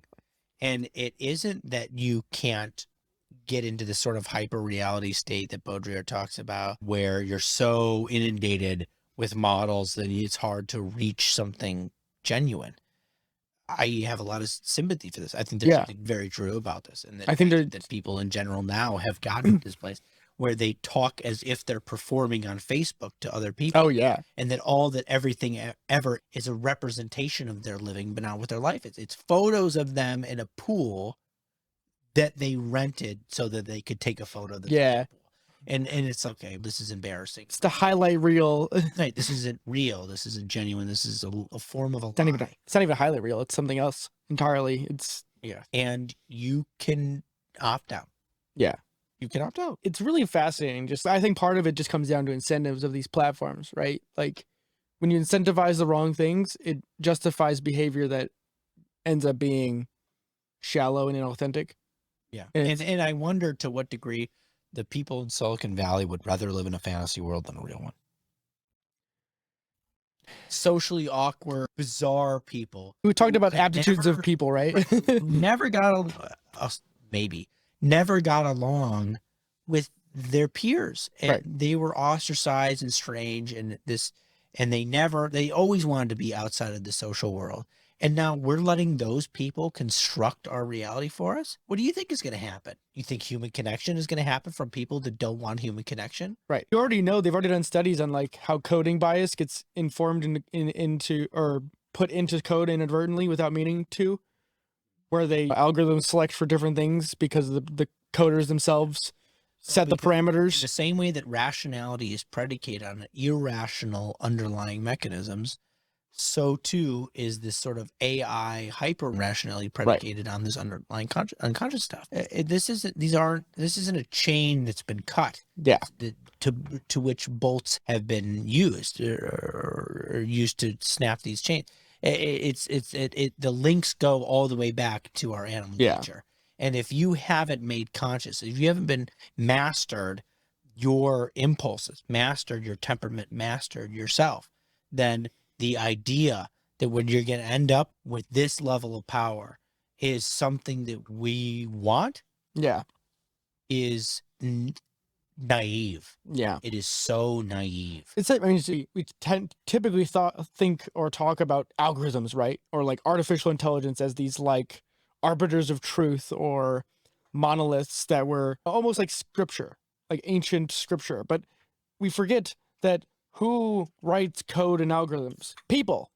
Just like anybody else, they're just speaking a specific language, right? If one day, or if in past times the priest would speak Sanskrit, now our priests who control these algorithms speak encoding languages. And that is a feeling of being overwhelmed by too muchness of things, and a desire to be less conscious of those things because it's overwhelming.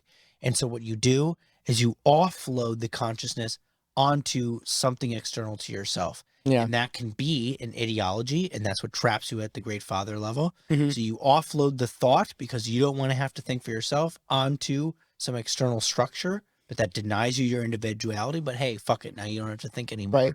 Or it's, you can sacrifice it all the way to impulse and feeling. Say my feelings are equally true, and you just, whatever you feel in the moment is as much as you can handle, and you become more unconscious, and this is being consumed by the great mother as opposed to being possessed by the great father, which is the language that Neumann uses. Interesting.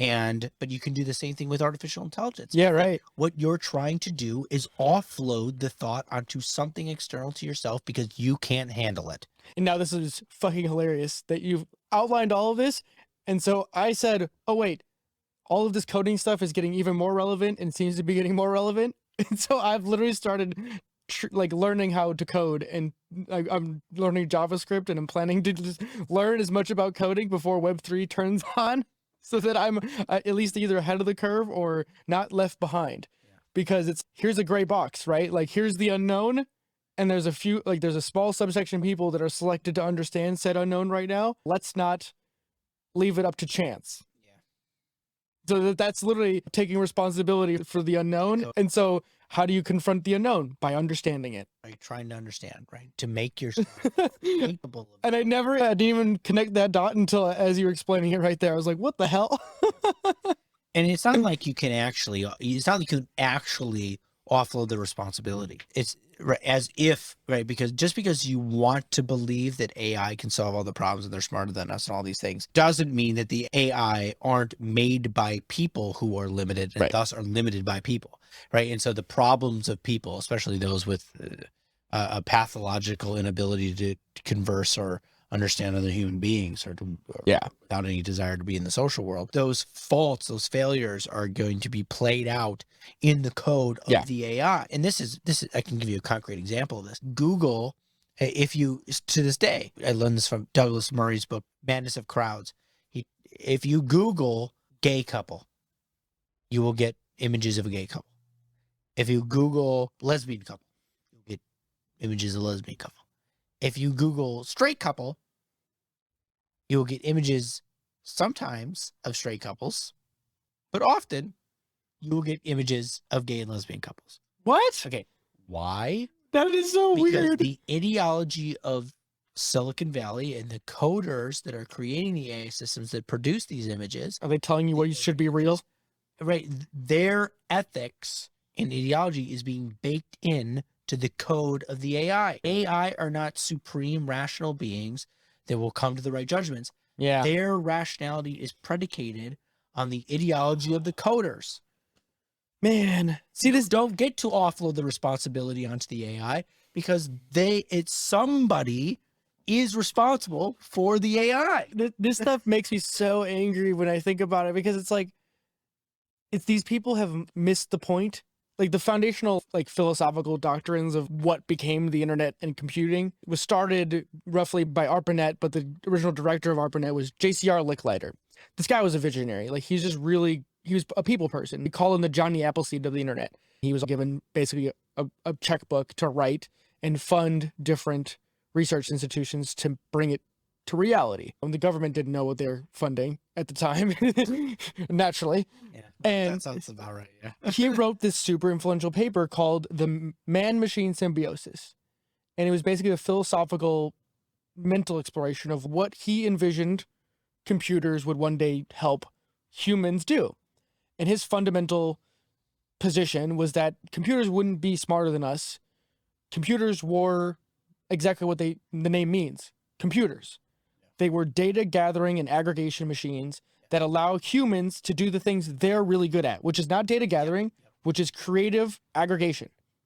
You tell the computer, we're synthesizers of information, and we can act on it. You tell the computer, hey, get me all this data so that I can look at it and save myself time. Computers will be very good at reducing things down to the hyper specific, right, in the way that I described earlier, and they will miss the fucking point. So that's why I believe, like, we've lost the mark, like, as engineers, broadly speaking, that because I was never exposed to this idea of man-machine symbiosis, because one, it sounds crazy, but also two, like once you actually read the data on it or like the paper on it, it's really good.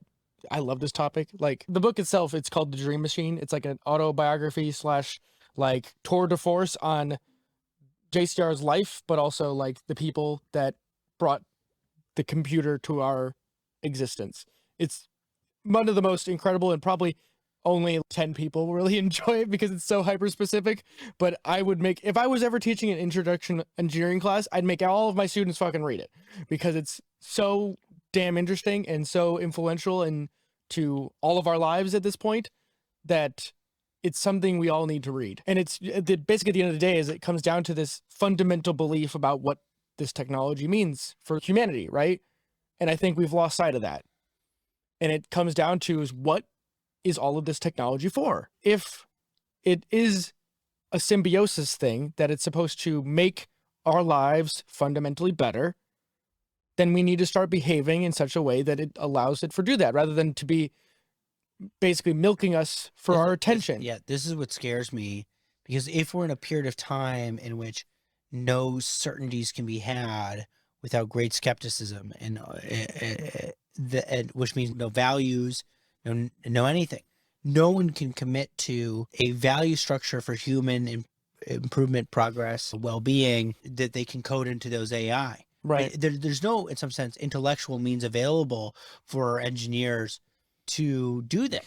They don't have philosophers. They don't have people of real wisdom. They don't have the psychologists or other people that are not just technologists. Because wisdom is predicated on some amount of certainty about experience. All of this is, every amount of progress is met with a certain amount of skepticism, because progress is predicated on an aim, and an aim is predicated on some form of certainty that you are certain that you want to go in this direction at the very least. Wow. And so there is no progress. It's a bower. You spin in a circle and you never go anywhere. Yeah. And it's a nihilistic, progressless way of being that exists. And this is the milieu in which we're generating these AI. So of course they do nothing but what is something like just beneficial in the short term or whatever, because nobody is giving ad revenue and engagement, all these superficial markers of success. And so what the question becomes, what's the higher aim for that you could give to people who are working on AI? Right. And you get options like human flourishing and whatnot from the philosophy and some of the... What if you embed like positive psychology stuff? Right, but I think it's more than... I think that what you should ask for is beauty. I think that you should ask for beauty. And that beauty is something that AI can't make, because AI are predicated on... or at least now, predicated on a linear, rational, reductionist thing. But beauty comes from the whole. It comes from the presentation, the context, the gestalt, the constellation, the experience is where beauty is. But we can imagine more beautiful things. Humans can imagine more beautiful things, more beautiful ways of living that our AI can help us generate. Yes. And so we can create the means by which we can have these upside down cathedrals floating in the air over reflective ponds in a mountain. It's like all those images of surreal. Heaven, right? These bizarre, surreal science fiction art. If you go look on Instagram at the different sci-fi concept artists and the staggering, gorgeous, depth-filled images that they have, and we look at that, and the fact, or we play video games that strike a chord in our soul because of how gorgeous the landscapes are and the technology that they've imagined, and we don't bother to try to make that real. That's what we're going to do. We're going to sit around and we're going to make ridiculous architecture that doesn't push the boundaries. I want to see something. I want to walk out in my daily life and be blown away. Yeah. And I want to shed tears every time I walk out of my apartment. That's what I want from this life. Right. I want something so rich you can hardly believe it. I had a dream last night where the plot doesn't matter, but the scenery does. That there was this plaza, and this plaza was filled with this sort of market, but there was this whitish stone, like with a sand tint to it. Hmm. That was constructing much of this plaza, and it spanned down these big blocks all the way down across the way, which dropped off into river and water and beauty.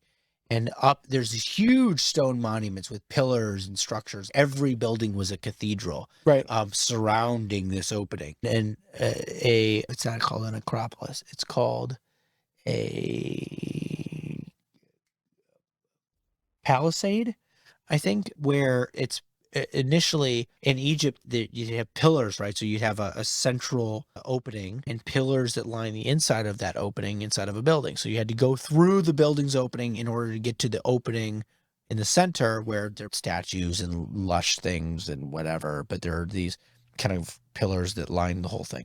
And the temple at Luxor in Egypt was the first time that got inverted, where the pillars were outside and then that and lined the building, and then you entered in the building through the pillar, and then that got caught up by the Greeks, and now the Greeks had the Acropolis. Oh, wow. That architecture got brought into Greece from Egypt. That's very interesting. But that same thing was present in this plaza.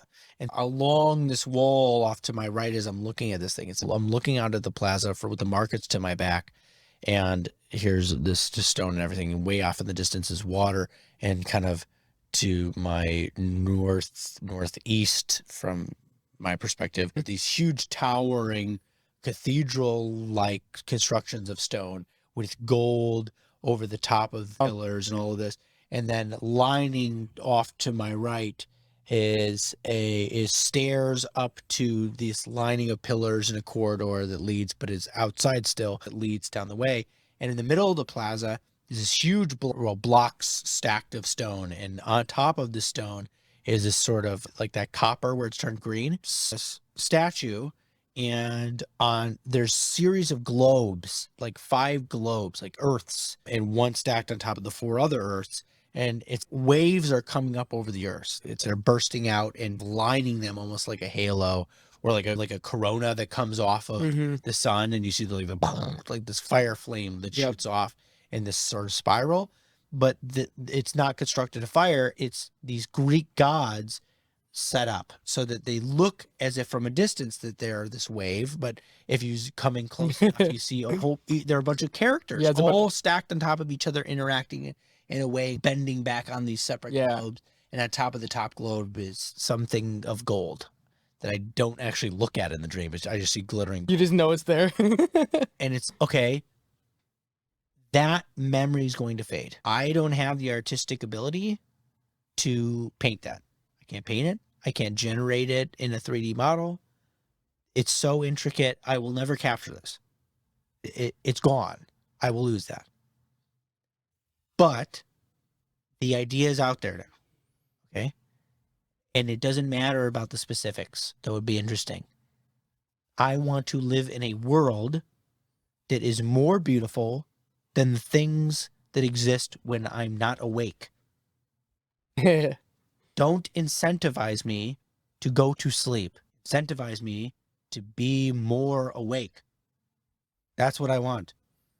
That's what we can do. I think with the technology that we have with AI. I think that's the hope. If we're going to end all of this on a positive note, like the metaverse and all the theory stuff aside, even right now, we are closing in at this point that individuals have enough computing power at their home computers that they can start rendering very complex, and even taking examples from real life and start taking different monuments, creating scale accurate models of these things, and now putting them together in a way such that now you can have basically museums in which people can walk in them metaphorically with some VR goggles or something like that, that they could experience these places like Egypt or something that they would never actually, like, if you live in some place that you're never just going to have the option to go to Egypt, maybe, or even in this Assassin's Creed games, or even in this world right now where travel's up in the air and squishy and you don't really know if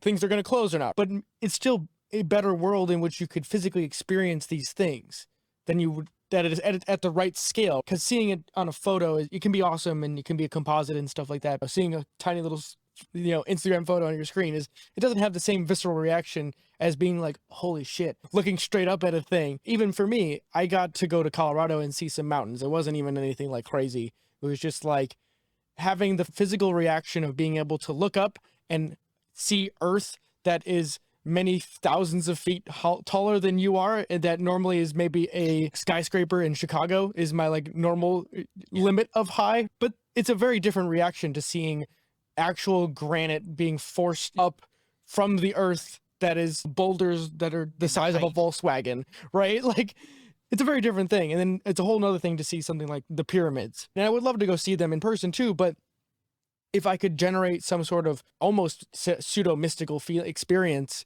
by generating not even hyper realistic, just realistic models of these things true to their actual representation, so that other people could be in awe and inspired by those things.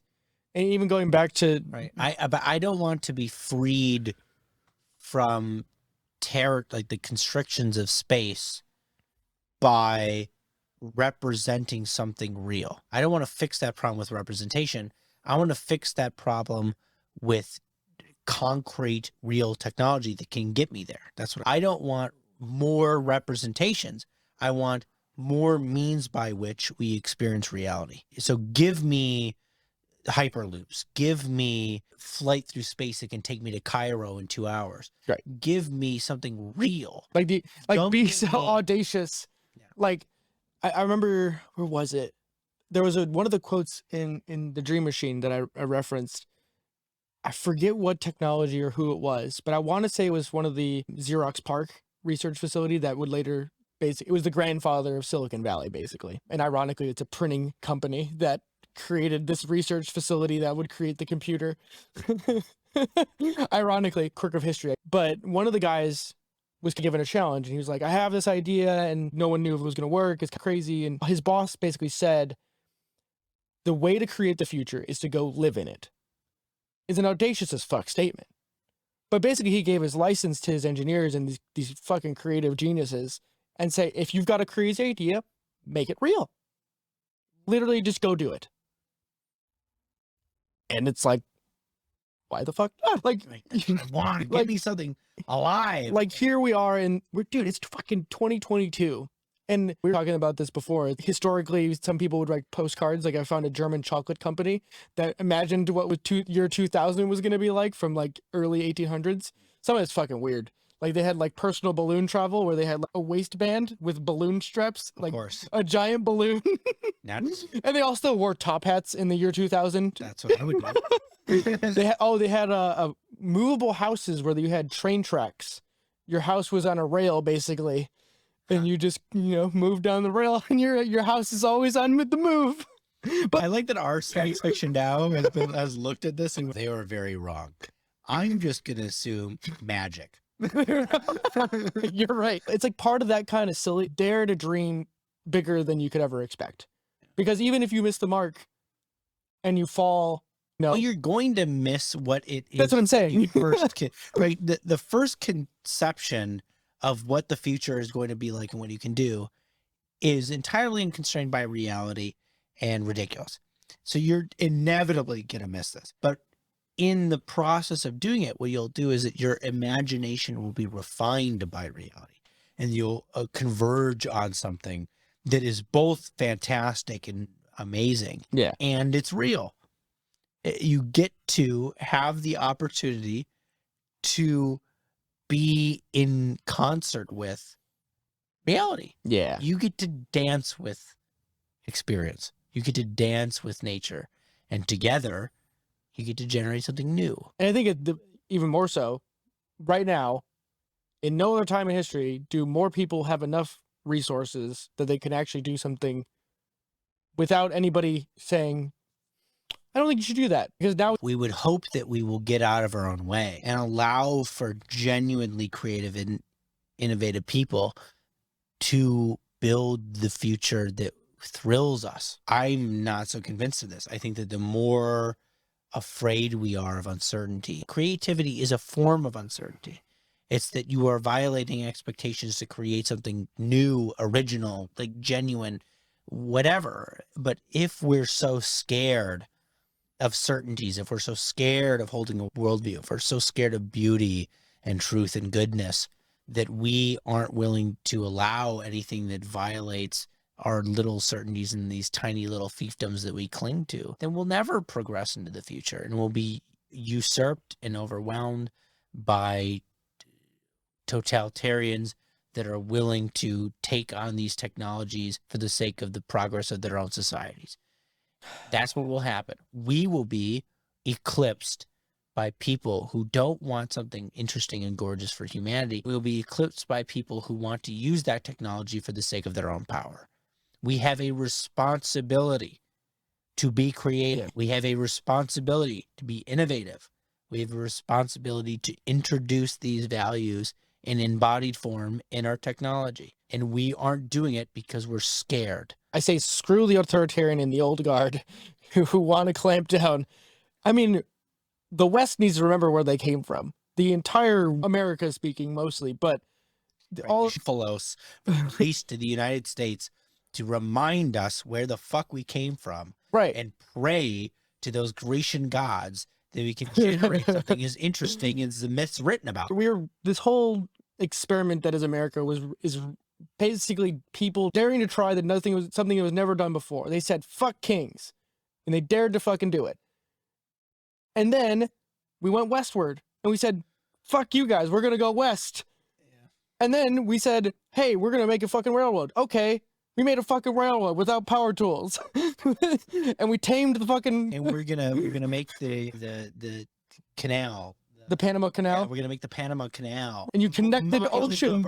You connected two oceans together because you dared to fucking try. And of course, Teddy Roosevelt's statue is being removed from the New York Museum. Because what? Because there's a Native American and African American next to him.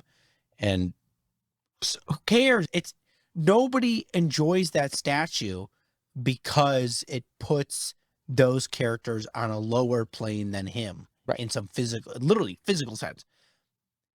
They do it because of what they appreciate the statue because of what Teddy Roosevelt represented, which was innovation and boldness. And it was the man that you're interested in. It's the man in the arena. The man represents that matters. And we don't hold on to these symbols because we're celebrating George Washington's slave ownership. Right. We appreciate George Washington for what he represented as a father of the nation. Just think about the fact that he gave up power at the end of which the King of England at the time literally said, if George Washington steps down, he's the greatest man that's ever lived. And he stepped down. That's what he celebrated for. Understand these things in context. And even still, we've forgotten that we have the Statue of Liberty too. This literally woman who represents the values of this country. The progeny of Athena is in front of marks the gate to our nation. Right. You think we don't have an honor for the feminine in this? It's find me a taller person in the United States. And here's the thing. It's can you imagine, regardless of any historical hiccups around any of these things that we just mentioned, sure, there's always going to be shitty things. Fine.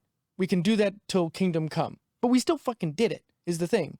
We did it, and people paid for it with blood, sweat, and tears, and had a dream, and they made it fucking real. And that's what we need to do.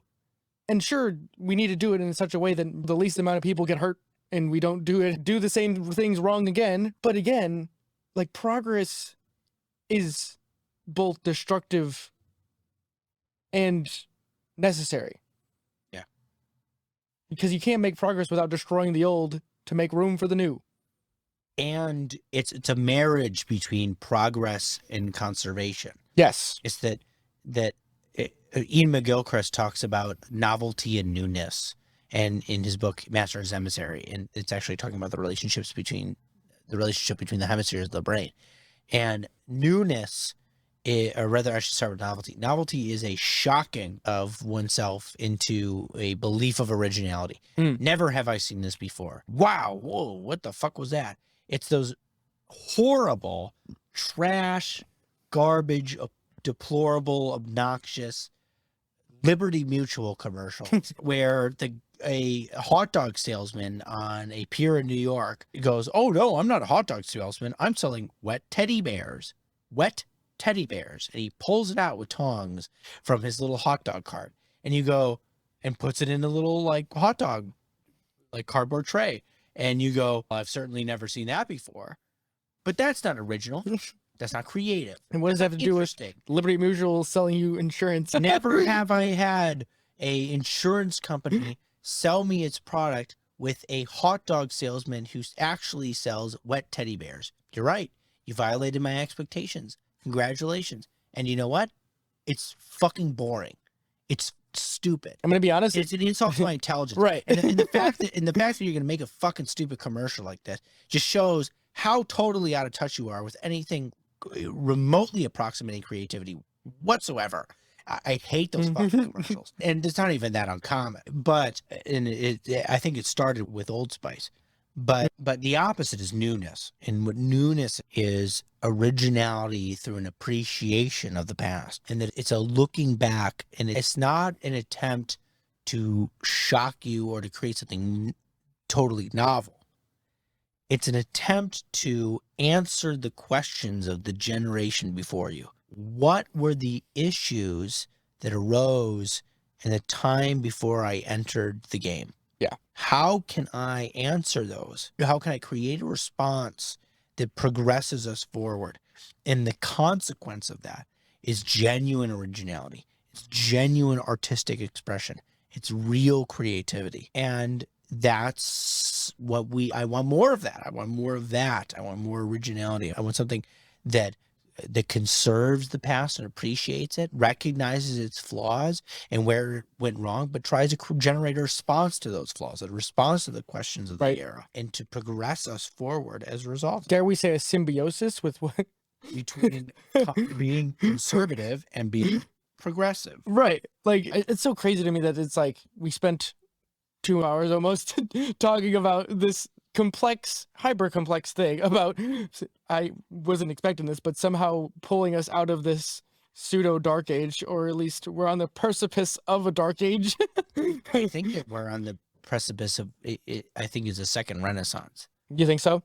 Yeah, if we don't kill ourselves. Right, if we don't. It's either this whole goddamn thing implodes, or we begin a second renaissance. And this is because we pushed the Apollonian way of thinking as far as it can go before it just collapses. Is that we pushed ourselves to this atomized, linear, reductionist, hyper rational, but also without depth, without wisdom. Fascinated by psychedelics at this point. I think so. I think that's part of it, is that the psychedelics have gained in popularity and interest because it responds directly to the problems of postmodernity, which is nihilistic and sees everything as a model and fails to see experience in that model. Yeah. And I think that, in fact, the kind of feminist impulse to impose femininity on the world is actually an unconscious attempt to respond to the masculine Apollonian tendency to reduce and to be linear. Yeah. So there's actually a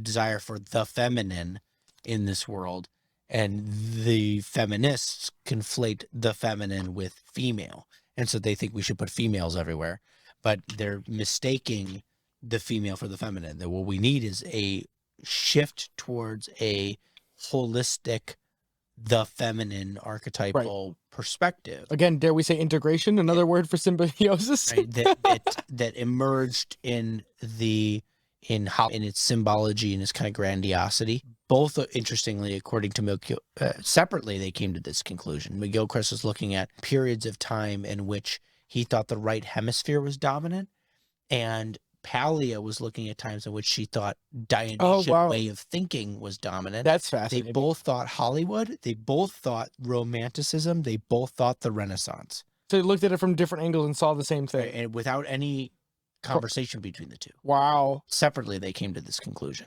And I think that the imposing of feminine or femaleness onto the culture is an unconscious attempt by some part of the culture to express the fact that what we need is the feminine, though they don't understand what that means and they don't recognize it. Sounds like a tethering effect is what we need. We're floating away from Earth. They don't actually, they know intuitively something is wrong. They're misattributing what the solution is. Right. And they're arriving at that solution because their rationality is constrained by their unconscious. And I think it's not just that, it's that we've pushed the Apollonian linear reductionist way of thinking to its conclusion. Guys like Jonathan Pageau, who are orthodox carvers, but also very peculiar thinkers, say that this is the death of materialism. That was where I was going to go. Is like materialism seems like we've pushed it as far as we can go, and it's right. We've gone out and we've organized as much as we can, and to organize any more is to become pathological. It's time to go out and to get more things before we have to organize those things again later in the future. It's time for exploration. It's a cycle repeats itself. It's time to go out and to take things on and to generate, to find beauty, to find the whole, to find context in which we can place the individual. We need new explorers, and i.e. explorers are creative people, right? The people who dare to dream big and fail a whole bunch. Space is not the final frontier. It is a frontier. Let's go. Let us pick your frontier. That's what I say. Pick your frontier. You can go within yourself and an introvert. I mean, if you want to do it, you can pick your frontier in film. You can pick your frontier in art. You can pick your frontier. Right, that's what's so cool, is that right? Everyone has their own frontier. Everybody is there's a circle drawn around them, and within that circle is the things that they understand, and at the edge of that circle is the things they don't, and that they have their own frontier that they can explore. Push yourself into the unknown and go find an adventure. Make sense of it, and then tell us what you found. Right. Right. Then come back and tell us. Right. I like that. It's so dope. We talked about a fuck ton in this one. Go to the show notes, people. This one's gonna be a doozy.